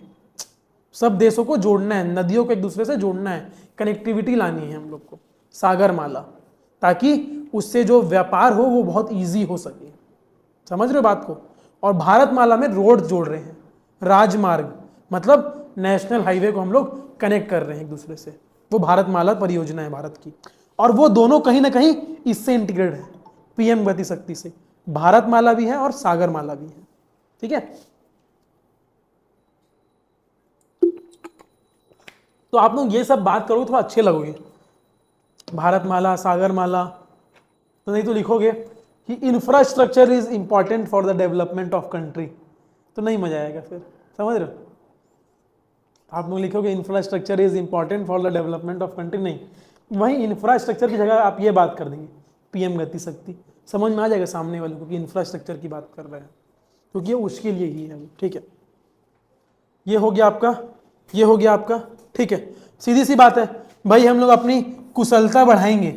प्रधानमंत्री कौशल विकास योजना KVY 4.0, 1.0 गया, 2.0 गया, 3.0 गया, 4.0, ठीक है। ग्रीन जॉब्स की बात करेंगे, ठीक है, जिससे क्या होगा, जो एम्प्लॉयमेंट होगा वो एक्सपोर्ट इंटेंसिव होगा। क्यों? बाहर में, इंडिया के बाहर में सबसे ज्यादा जरूरत किसकी है? कुशलता की, स्किल की जरूरत है, स्किल सेट की जरूरत है। तो अगर आपके में स्किल होगा तो अपने आप अच्छे से ह्यूमन अपने आप को मोबाइल कर सकता है। यूएस में सिर्फ कंप्यूटर साइंस इंजीनियर क्यों जाते हैं? कभी सुने? जूते चमड़ा वाला यूएस जा रहे हैं, नहीं सुने होंगे। कंप्यूटर इंजीनियर जा रहे हैं, डॉक्टर जा रहे हैं, है ना, साइंटिस्ट जा रहे हैं। क्यों भाई? उनमें स्किल है तभी जा रहे हैं, और बाकी लोग में भी स्किल होगा तो बाकी लोग भी जाएंगे, सिंपल सी बात है, ठीक है। और दूसरा लास्ट पॉइंट है आपका PLI, स्मार्टफोन। पता है आप लोगों को, अपना भारत में मोबाइल हम बनाना चालू कर दिए हैं, तो मोबाइल का निर्यात को बढ़ाना है, एक्सपोर्ट्स हैव सर्ज्ड, जिससे क्या होगा, showing how scale standard logistic can break even in a protectionist world, ठीक है। अपने को एक्सपोर्ट बढ़ाना है, स्मार्टफोन का एक्सपोर्ट बढ़ाना है, लेकिन हम लोग को अपना स्केल बढ़ाना पड़ेगा, स्टैंडर्ड बढ़ाना पड़ेगा, लॉजिस्टिक्स बढ़ाना पड़ेगा, तब जाके हमारा स्मार्टफोन का एक्सपोर्ट बढ़ेगा। क्लियर है आप लोगों को? स्मार्टफोन निर्यात में उछाल आया है, जो दर्शाता है कि संरक्षणवादी दुनिया में भी पैमाने प्लस मानक प्लस लॉजिस्टिक्स किस प्रकार GVC में तब्दील हो सकते हैं। GVC मतलब ग्रॉस वैल्यू कंजम्पशन, ऐसी वस्तुएं जिनका कंजम्पशन एट द पॉइंट हो पा रहा है, ऐसा नहीं कि आज बना है उसका कंजम्पशन 1 साल बाद हो रहा है, ठीक है। चलो आगे बढ़े। हाँ भाई, कंक्लूजन है, बोल रहे हैं इंडिया जरूर भारत को नियम बनाने वाला बनना होगा, नियम मानने वाला नहीं। आपको बात समझ में आ रहा है? अभी तक नियम कौन बना रहा था? America, Europe, WTO। भारत को भी नियम बनाने वाला बनना होगा, मानने वाला नहीं। India must be a rule shaper not a rule taker. और वो कैसे बनेगा? जब हमने अपने उत्पादन को हरित बनाएंगे, ग्रीन प्रोडक्शन पे ध्यान देंगे, ग्रीन प्रोडक्शन पे ध्यान देंगे, ठीक है। ग्रीन प्रोडक्शन मतलब ऐसे प्रोडक्शन जो बहुत ही ज़्यादा कम पल्यूटेड है, ठीक है, जिससे पल्यूशन कम हो, इन्वायरमेंटल डैमेज कम हो, जो सस्टेनेबल हो, सर्वाइवल जिसका ज़्यादा हो, ठीक है। High quality FTA, high quality FTA मतलब हम लोग अधिक से अधिक क्वालिटी का जो फ्री ट्रेड एग्रीमेंट है उसको हम लोग अनलॉक करेंगे, ठीक है। And hard wiring quality logistics, quality बहुत उच्च क्वालिटी होगी, लॉजिस्टिक्स भी बहुत अच्छा होगा, जिससे ट्रेड क्या बनेगा, हमारा व्यापार बन जाएगा और एक समावेशी विकास का आधार बनेगा। क्लियर? और हमको क्या क्या अपनाना पड़ेगा? हमको carbon compatibility road map with transition finance, आप देखेंगे क्या लिखा है, संक्रमण वित्त के साथ साथ कार्बन संगतता रोड मैप, ठीक है। हमको अपना कार्बन रोड मैप बनाना पड़ेगा कि हम लोग कितना प्रोडक्शन कर रहे हैं तो कितना कार्बन हम लोग एमिट कर रहे हैं, कितना कार्बन हमारा एमिशन हो रहा है और कितना कार्बन हम लोग बचा पा रहे हैं, तो उसका एक रोड मैप बनाना पड़ेगा भारत को। क्यों? अगर उसका रोड मैप हम लोग बनाएंगे तो जो भारत का जो वित्तीय तौर पे खर्चा आ रहा है वो भी कम होगा, ट्रांजिशनिंग विथ फाइनेंस वो भी कम होगा। दूसरा, अपने को पता है सबसे ज़्यादा जॉब कौन प्रोवाइड करता है? MSME sector. सबसे ज़्यादा जॉब हम लोगों ने देखा था, कुल 2% निर्यात का 45 से 50% MSME सेक्टर से आ रहा था, राइट। तो आप देखेंगे MSME एक्सपोर्ट को हम लोग बढ़ाएंगे तो जिससे फाइनेंस भी बढ़ेगा, स्टैंडर्ड हैंड होल्डिंग भी बढ़ेगा, ठीक है। फिनिश कॉरिडोर स्ट्रैटेजी, कॉरिडोर रणनीति को पूरा करना, ठीक है। जो भी हमारी स्ट्रैटेजी है, हम लोग स्ट्रैटेजी तो बना लेते हैं, act east policy, west policy, लेकिन पूरा नहीं कर पाते, कभी भी समय पे नहीं चल पाते, समयबद्ध नहीं रह पाते। मोदी जी का विजन तो बहुत बड़ा बड़ा है, 5 साल में ये करेंगे, वो करेंगे, ये करेंगे, लेकिन वो 5 साल 10 साल हो जाता है, 10 साल 15 साल हो जाता है। खैर हम लोग पिछली गवर्नमेंट से काफ़ी अच्छा चल रहे हैं अभी, समय पे काम हो रहा है, लेकिन फिर भी थोड़ी सी और समयबद्धता की जरूरत है हम लोग को, ठीक है, उसी की बात कर रहा है, ठीक है। आत्मनिर्भरता अलगाव नहीं बल्कि लचीला एकीकरण है। Self reliance is not isolation but resilient integration. मतलब आपको सेल्फ रिलायंट होना है, आपको आत्मनिर्भरता होना है, तो आप अकेले नहीं हो पाएंगे, आपको बाकी देशों को भी साथ में लेके चलना पड़ेगा। सहन करने की क्षमता आप में होनी चाहिए, रेजिलियंस आप में होना चाहिए, ठीक है। कंप्लीट कर दिए हम लोग कि हम लोग अकेले कुछ नहीं कर पाएंगे, हम लोग को देश की, अगर देश की भी जरूरत है, रेजिलियंट होने की भी जरूरत है। हमारा आंसर आ गया, बन गया। आपको 150 वर्ड ही निकालना था इसमें, आपने तो पूरा पैरा लिख लिया है 2 पेज का, आपको निकालना 150 वर्ड से निकल जाएगा, इजी है। और जरूरी नहीं है यही आंसर है, मॉडल आंसर है खाली, ये तो यूपीएससी ने तो दिया नहीं है, तो और भी पॉइंट्स निकल सकते हैं, और भी आयाम निकल सकते हैं, अपने हिसाब से आप लोग निकाल सकते हैं और भी आयाम, है ना, ठीक है। देखो मतलब जो अपन बना रहे हैं मतलब आप जो बता रहे थे उसमें, क्योंकि ये ज़्यादा से ज़्यादा पॉइंट कभी आए। अच्छा है, अच्छा लिख सकते हो, ऐसे लिख सकते हो, ऐसे तुम जैसे लिखे हो ना अपने नोट्स में, वैसे भी लिख सकते हो, एग्जाम में वैसे ही लिख सकते हो, बहुत लोग लिखते भी हैं ऐसे, आंसर मिलता भी है, मार्क्स वगैरह, बढ़िया है। तुम खाली मेन पॉइंट लिख रहे हो। इस बार तुम्हारा मेंस का कॉपी में देखा था, अच्छा आंसर लिख रहे हो तुम, मेंस का कॉपी इस बार अच्छा था तुम्हारा, अच्छा था। ऐसे तुम मतलब मेंस में लिख सकते हो, एक अच्छा मतलब बाकी लोग से एक डिफरेंट अप्रोच देगा और मार्क्स मिलते हैं इसमें, ऐसा नहीं मार्क्स मिलते हैं, नहीं मिलते हैं मार्क्स इसमें, एक्चुअल मिलते हैं। रिप्रेजेंटेशन काफ़ी अच्छा है ना तुम्हारा इसमें, बस तुम जो लाल पेन हरा पेन यूज़ कर रहे हो, एग्जाम में टाइम नहीं मिल पाएगा उतना। जब तुम 20 क्वेश्चन लिखने के लिए आओगे ना, तो तुम लाल पेन हरा पेन पीला पेन नहीं देखोगे, बस ऐसे ऐसे ऐसे ऐसे चल रहा होगा, तो उस समय इतना प्रेजेंटेशन नहीं बन पाएगा एग्जाम में। नहीं तो फिर तुम एक टाइम के बाद बोलोगे नहीं मैं जैसे करा था वैसे ही करता हूँ, मैं कहाँ पड़ गया हूँ पीछे, वो भी हो सकता है, क्योंकि तुम अभी तक लिखना कहाँ चालू किया हो। 1 घंटे में 5 क्वेश्चन तो तुम लोग लिख नहीं पाते हो, 3 घंटे में 20 क्वेश्चन कैसे लिखोगे, और जबकि 250 वर्ड्स वाले क्वेश्चन भी ऐड हो जाएंगे तुम्हारे, 10 क्वेश्चन। अभी तुम लोग कितने होते हैं, 3 10 के, 2 15 के, एक्चुअल एग्जाम में तो 10 क्वेश्चन तुम्हारे 250 वर्ड्स के होंगे और 10 तुम्हारे 150 वर्ड्स के होंगे, तो हालत तो खराब होगी ना। हाँ भाई, लास्ट क्वेश्चन आज का, बाकी कल करेंगे। लास्ट क्वेश्चन, भारत में किसानों द्वारा उच्च मूल्यों वाली फसलों के चयन के निर्णय को प्रभावित करने वाला कारक कौन कौन सा है। यह भी 150 वर्ड्स का है, मतलब 10 नंबर का है। आज का आखिरी क्वेश्चन है आपका, explain the factor influencing the decision of the farmers on the selection of high value crops in India. सबसे पहले हाई वैल्यू क्रॉप्स क्या होता है?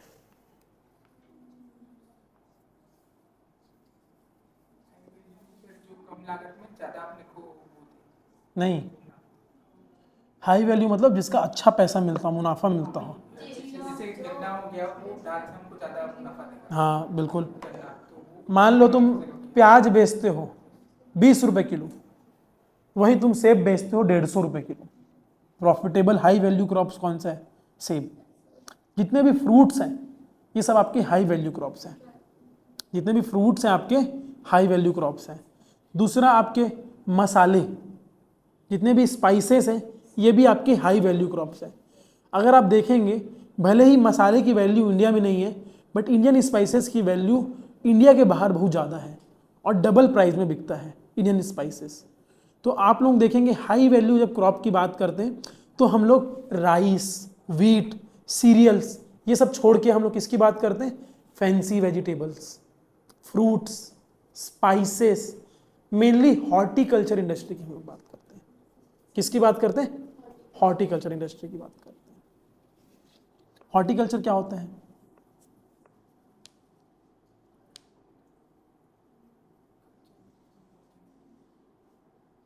फ्लोरिकल्चर क्या होता है? फ्लोरिकल्चर मतलब जो फसल का फूल, हाँ फूल, जो जैसे आपका फूल, ये आपका फूल गोभी हो गया, फूल गोभी भी पार्ट ऑफ फ्लावर फैमिली से ही आते हैं वो भी। तो जितने भी फ्लावर वाले रहेंगे वो सब फ्लोरिकल्चर में आ जाएंगे, ठीक है। जितने भी फ्रूट्स वाले होंगे सब हॉर्टिकल्चर में आ जाएंगे, फ्रूट्स वाले हॉर्टिकल्चर में। तो पढ़े इसका आंसर देखें, लास्ट आंसर इसका देखने चलो, ठीक है। हाँ तो भाई पहले बता लो कौन कौन से फैक्टर इन्फ्लुएंस करते हैं, बताओ फार्मर को। एक एक पॉइंट सब बताएंगे, लाइन करते हैं पिंकीस। चलो शुरुआत करते हैं। हाँ, कौन कौन से फैक्टर इन्फ्लुएंस करते हैं? हम लोग सारे फैक्टर पढ़ेंगे, लेकिन एक एक फैक्टर, भाई इतना तो बता ही दोगे तुम लोग, अभी तक के 18-19 साल के होगा, इतना तो बता ही दोगे। अरे उठा लो तुम, किसका फ़ोन आ रहा है बार बार, बाहर जाके उठा लो। एक तो बैठी वहाँ हो, निकलने में आधा घंटा लगेगा।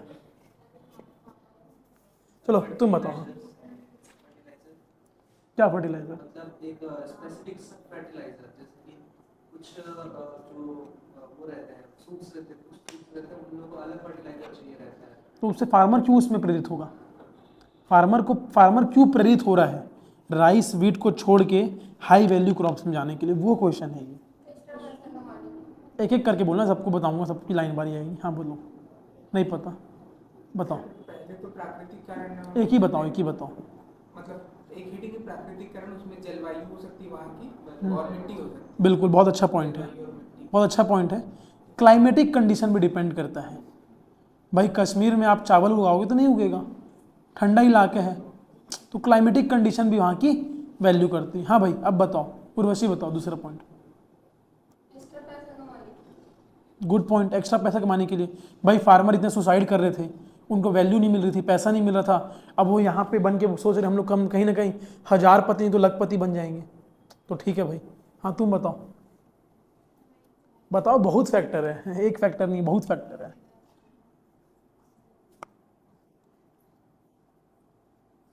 नहीं आ रहा याद, बताओ फैसल।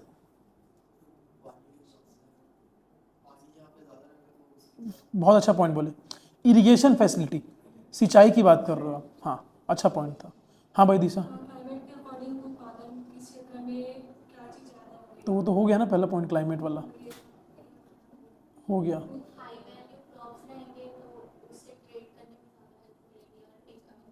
कहीं ना कहीं पैसा ज़्यादा कमाएंगे वाला बात हो चुका है फैक्टर। दूसरा पॉइंट बताओ। वो पैसा कमाएंगे वाला फैक्टर हो चुका है। रुक जाओ, बाकी लोगों का क्या पता पॉइंट कवर ना हो पाया, तुम रखो अपने पास, पूछूंगा।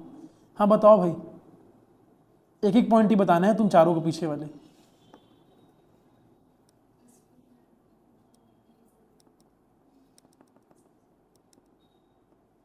नहीं आ रहा है? हाँ तुम सबको इंस्ट्रक्शन दे रही हो, तुमको नहीं पता है, बताओ।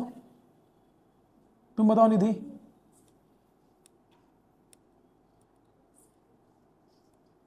नहीं आ रहा है? चलो आंसर चालू करते हैं, ठीक है। हाँ तुम बोल रहे थे क्या? सर वो मतलब इससे जो बाई प्रोडक्ट बनने वाले हैं उससे रिलेटेड यदि इंडस्ट्री उसके आसपास है, बहुत अच्छा पॉइंट है, बहुत अच्छा पॉइंट है। तो कोरबा में अपना शक्कर कारखाना है, तो वहाँ पे अपन वो उगा देंगे, जूस की फैक्ट्री है। हाँ तो उसका जो बाय प्रोडक्ट है शक्कर का, उससे गुड़ भी बन जाता है, वो एथनॉल भी बनता है उससे, एथनॉल भी, तो अलग अलग चीज़ में भी काम आता है वो, बिल्कुल बाय प्रोडक्ट भी काम आता है, वैसा भी बोल सकते हैं।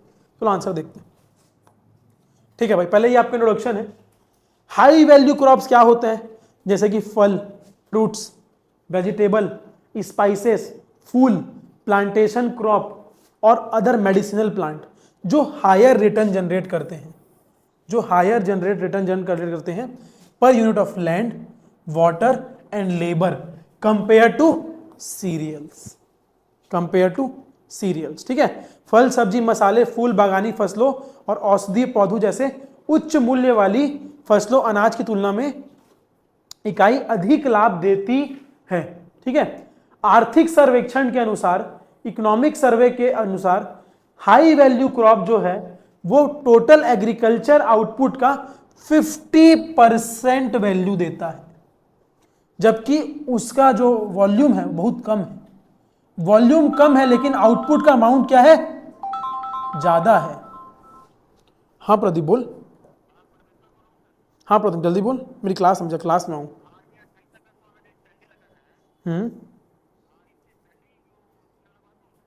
मैं बात करता हूँ ना, 5 मिनट क्लास से निकलने के बाद बताता हूँ, बात करता हूँ, है ना, ठीक है।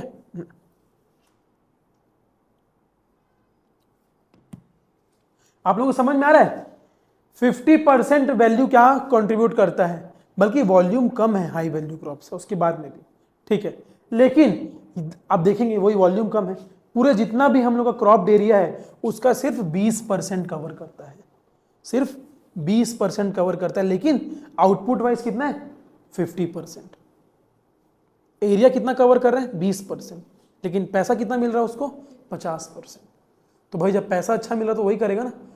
अब मान लो कोई छोटा किसान है जिसके पास आधा एकड़ भी नहीं है, तो भाई वो आपका क्या बोलते हैं गेहूँ चावल बनाने की सोचेगा, वो तो कम लागत में अच्छा काम कैसे हो जाए, कि छोटे एरिया में भी मैं कैसे क्या उगा पाऊँ जिसको मैं बेच के अच्छा पैसा कमा पाऊँ। जिसमें से आप लोग एक वो भी बोल सकते थे कि जो छोटा फार्मर है, फ्रेगमेंटेड फार्मर है, वो भी अपने आप को सशक्त बना सकता है। वो भी तुम लोग बोल सकते थे, फ्रेगमेंट फार्मर की बात भी कर सकते थे, लैंड ओनर्स की बात कर सकते थे, वो वाला पॉइंट भी है इसमें।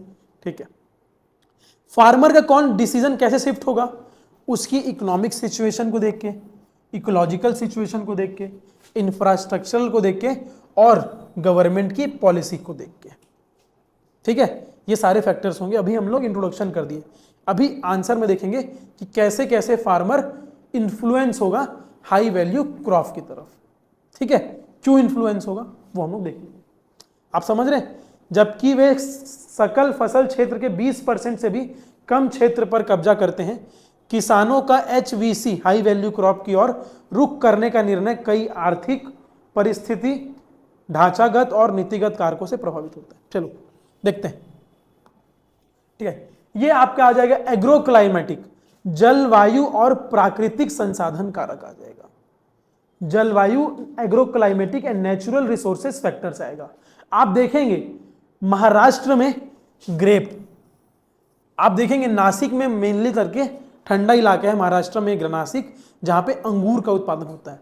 बल्कि नासिक फेमस है अपने प्याज के लिए भी, नासिक में प्याज भी उगता है।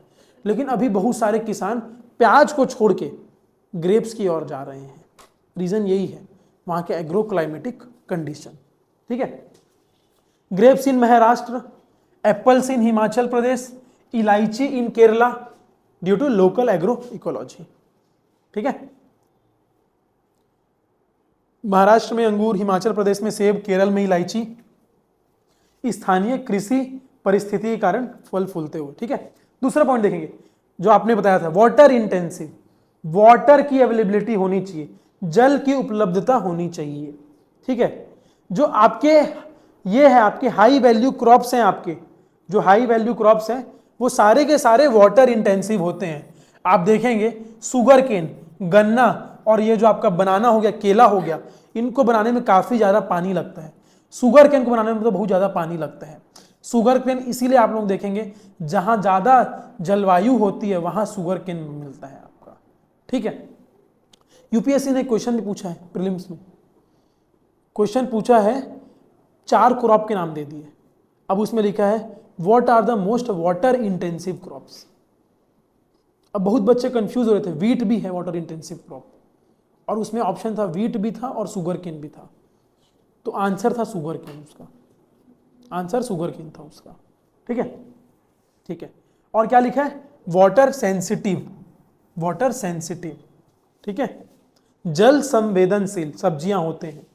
ठीक है, आपका जो हाई वैल्यू क्रॉप है वो किस पे डिपेंड करेगा, आपके कैनाल इरिगेशन पे डिपेंड करेगा, ट्यूबवेल पे डिपेंड करेगा, माइक्रो इरिगेशन पे, प्रधानमंत्री कृषि सिंचाई योजना। ठीक है, किसको किससे करेगा, आपका विस्तार नहर सिंचाई, नलकूपों, सूक्ष्म सिंचाई पर निर्भर करता है। ठीक है, माइक्रो इरिगेशन। ठीक है, अभी आपका जो था जो छोटे फार्मर है, जो छोटे फार्मर है उन लोग भी इसकी तरफ ज्यादा आकर्षित होंगे। क्यों, क्योंकि भाई अगर आप लोग गेहूं चावल की बात करेंगे तो एक लंबा आप लोगों को लैंड चाहिए जो छोटे फार्मर्स को नहीं मिल पाता, तो उनको मजबूरन किसी और फार्मर के साथ लॉबी बनानी पड़ती है जहां पे वो अपने कहीं ना कहीं अपने प्रॉफिट को कम करते हैं, गवर्नमेंट रेगुलेशन में आ जाते हैं। ठीक है, small farmer prefer vegetable and flower. क्यों, क्योंकि ये शॉर्ट ड्यूरेशन भी होते हैं। आपके जो फ्लावर्स और वेजिटेबल होते हैं वो कम समय में ही आपके फसल आ जाती है, short duration, high turnover, turnover भी हाई मिलता है। लार्ज फार्मर में इन्वेस्ट इन प्लांटेशन क्रॉप्स। ठीक है, बड़े किसान बागानी फसलों में निवेश कर सकते हैं लेकिन छोटे किसान नहीं कर सकते, प्रॉफिटेबल नहीं है। ठीक है, इतने सारे पॉइंट थे, आप लोग बोल नहीं पाए, बताओ। हाँ,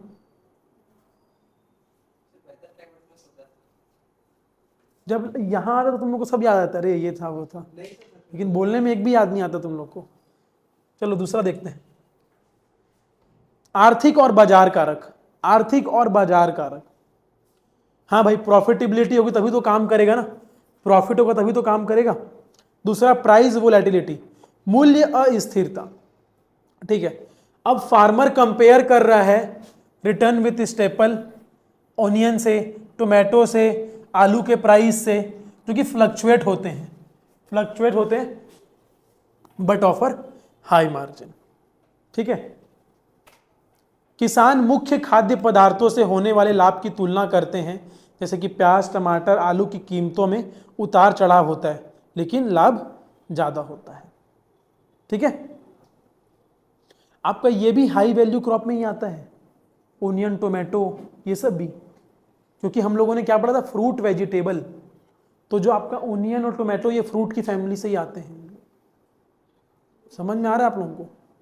तो हाई वैल्यू क्रॉप में आते हैं। लो वैल्यू क्रॉप में क्या होगा, वीट हो गया, राइस हो गया, पल्सेस हो गया, सीरियल्स हो गया, ये आपके लो वैल्यू क्रॉप्स हो गए। ठीक है, दूसरा आपका अर्बनाइजेशन एंड डाइटरी डाइवर्सिफिकेशन, शहरीकरण। हाँ, आप देखेंगे जितने हो गए, जितने शहर हो गए, वहाँ पे आजकल नॉर्मल ब्रेकफास्ट में हम लोग पराठा नहीं खाएंगे, ओट्स खाएंगे। ओट्स हो गया, ड्राई फ्रूट्स हो गया, कॉर्नफ्लेक्स हो गया। क्या हो रहा है, अर्बनाइजेशन हो रहा है, कल्चरल एसिमिलेशन हो रहा है, बाहर के कल्चर को हम लोग अडॉप्ट कर रहे हैं। राइट, सीरियल्स जो था आपका, जो कॉर्नफ्लेक्स था, उसकी शुरुआत यूएस से हुई। ठीक है, तो आप देखेंगे अर्बनाइजेशन एंड डाइटरी डाइवर्सिफिकेशन, जैसे जैसे मिडिल क्लास इनकम बढ़ रही है तो डिमांड बढ़ रही किसकी, फ्रूट्स की, डेयरी की, पोल्ट्री की, ऑर्गेनिक प्रोडक्ट की, जो कल्टीवेशन में पुश। ऑर्गेनिक प्रोडक्ट तो ऐसा रहता है पता नहीं कुछ भी रेट में बेच रहे हैं उन लोग ऑर्गेनिक प्रोडक्ट का। मैं दिल्ली में था तो मैं एक बार सब्जी लेने गया था, तो वहाँ पे ऑर्गेनिक समझ के उन लोग आलू 20 रुपये का 100 रुपये में बेच रहे थे। मैं तो खाया नहीं था 100 रुपये का कभी आलू। मैं बोला फिर बाहर जाता हूँ मंडी में 20 का मिल जाएगा, सही रहेगा। फिर ब्लिंकिट से 20 का मंगवाया था मैं बाद में। तो ऑर्गेनिक के नाम पे कुछ भी बेच रहे हैं, खरीदने वाले खरीद रहे हैं भाई, खरीदने वाले खरीद रहे हैं ऑर्गेनिक प्रोडक्ट। ठीक है, शहरीकरण और आहार विविधीकरण, फलों, डेयरी, पोल्ट्री और जैविक उत्पादों की बढ़ती मध्यम वर्गीय मांग खेती को बढ़ावा देती है। कौन सी खेती को, हाई वैल्यू क्रॉप को। ठीक है, एक्सपोर्ट मैंने बताया था आपको, एक्सपोर्ट में बहुत बड़ा मार्केट है। इंडिया से फ्रूट जा रहे हैं, मसाले जा रहे हैं, बासमती चावल जाता है, floriculture, farmers in Punjab Haryana grow basmati due to assured export market. उन लोग को पता है एक्सपोर्ट मार्केट है उन लोग के पास, निर्यात बाजार है, इसीलिए वो क्या कर रहे हैं, चावल वैसे उगा रहे हैं। एश्योर्ड मार्केट है उन लोग का। ठीक है,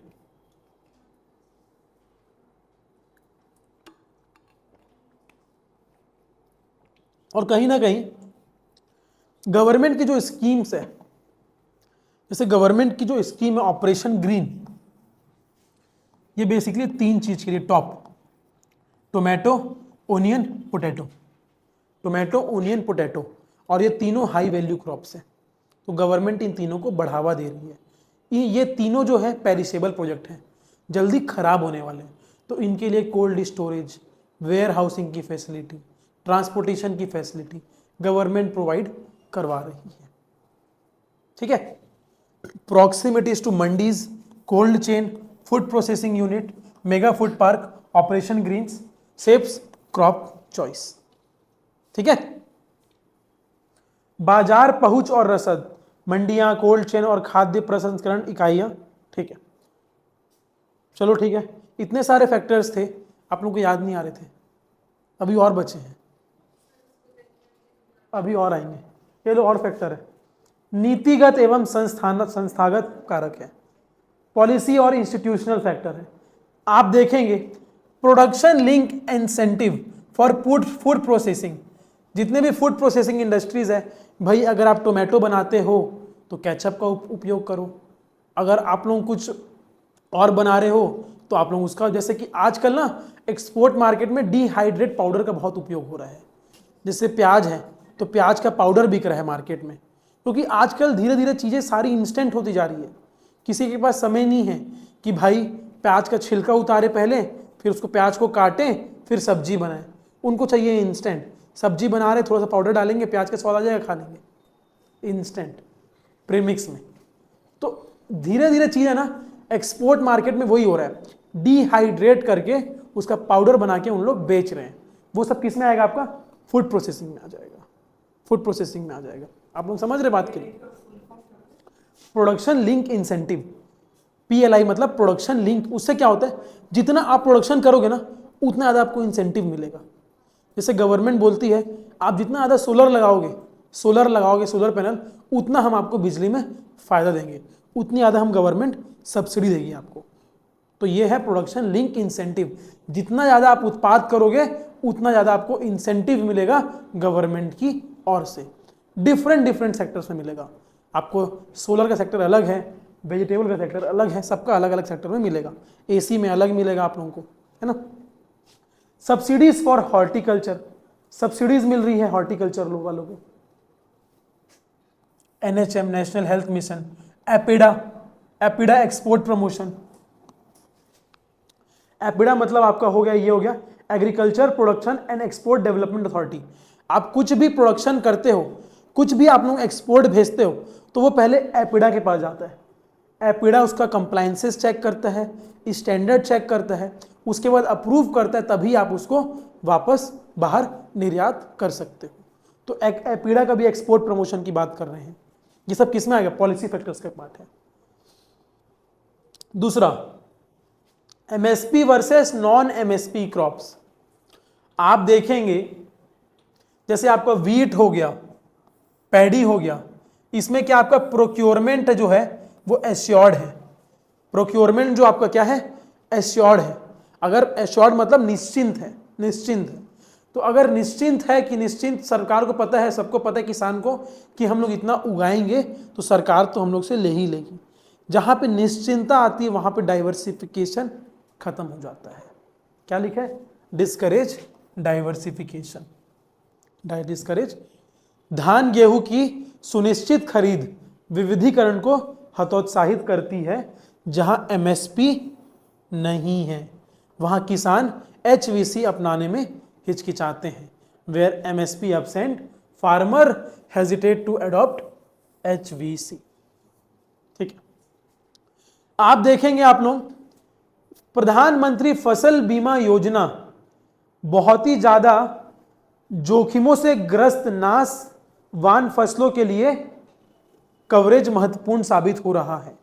ठीक है, तो आप देखेंगे इंस्टीट्यूशनल साइड से भी आप देखेंगे तो जो वेदर रिस्क प्रोन जो क्रॉप है उसके लिए आपका प्रधानमंत्री फसल बीमा योजना उसको इंश्योर्ड कर रहा है। तो कहीं ना कहीं फार्मर इससे भी प्रेरित हो रहा है। ठीक है, दूसरा आप देखेंगे ये जो आपके जो वो है ना, जितने भी आपके हाई वैल्यू क्रॉप्स हैं ये सब बनने से पहले ही किसानों से खरीद लिए जाते हैं। मतलब पंजाब में एक जगह है जहां पे पेप्सिको जो है वो पहले ही ऑर्डर देके रखा है कि आप इतने आलू उगाएंगे, मैं आपको कॉन्ट्रैक्ट दे रहा हूं। क्योंकि पेप्सिको क्या बनाता है? लेज बनाता है, चिप्स, जिसमें आलू की जरूरत होती है।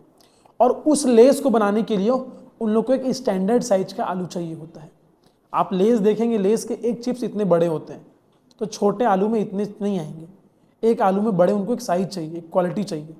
तो उनको पता है कि पंजाब में वैसी क्वालिटी है, तो वो क्या करते हैं? पहले ही कॉन्ट्रैक्ट फार्मिंग दे देते हैं उसको, फार्मर्स को पहले ही पैसा दे देते हैं कि भाई हमको आपसे उठाएंगे हम लोग, आप लोगों को पहले ही आप लोगों को पैसा मिल गया, कॉन्ट्रैक्ट फार्मिंग कर ली हम लोग। तो इससे फायदा है ना भाई किसान को। तो किसान क्या होगा? हाई वैल्यू क्रॉप्स की ओर ज़्यादा प्रेरित होगा। ठीक है, इन्फ्लुएंस होगा।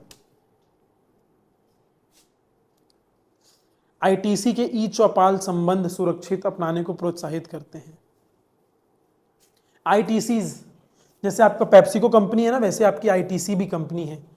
ठीक है, ITC भी कंपनी है।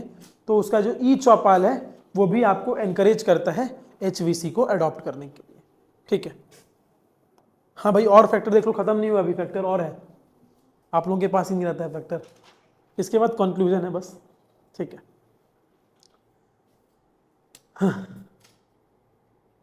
हाइब्रिड सीड्स, ठीक है, tissue culture, drip irrigation, improve viability to high value crops. ठीक है, इनपुट एक्सेस अच्छा है, आपको सीड्स मिल जाती है हाइब्रिड सीड्स मार्केट से।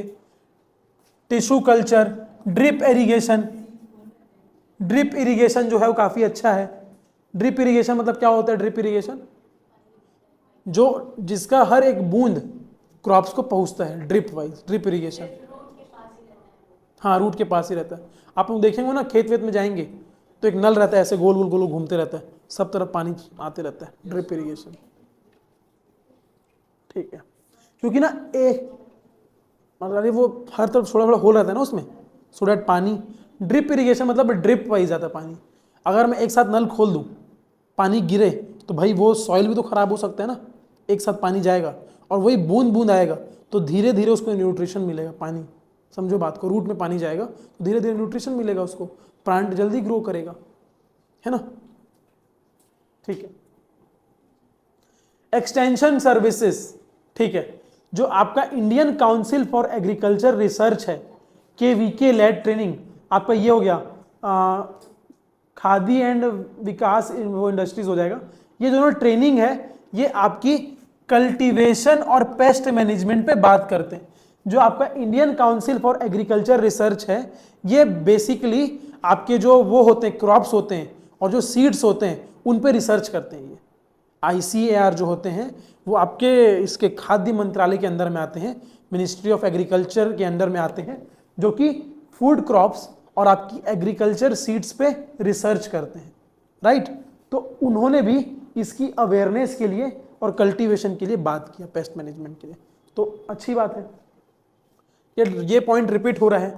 पोस्ट हार्वेस्ट इंफ्रास्ट्रक्चर मतलब आपका ये हो गया, आपका कटाई के बाद का बुनियादी ढांचा।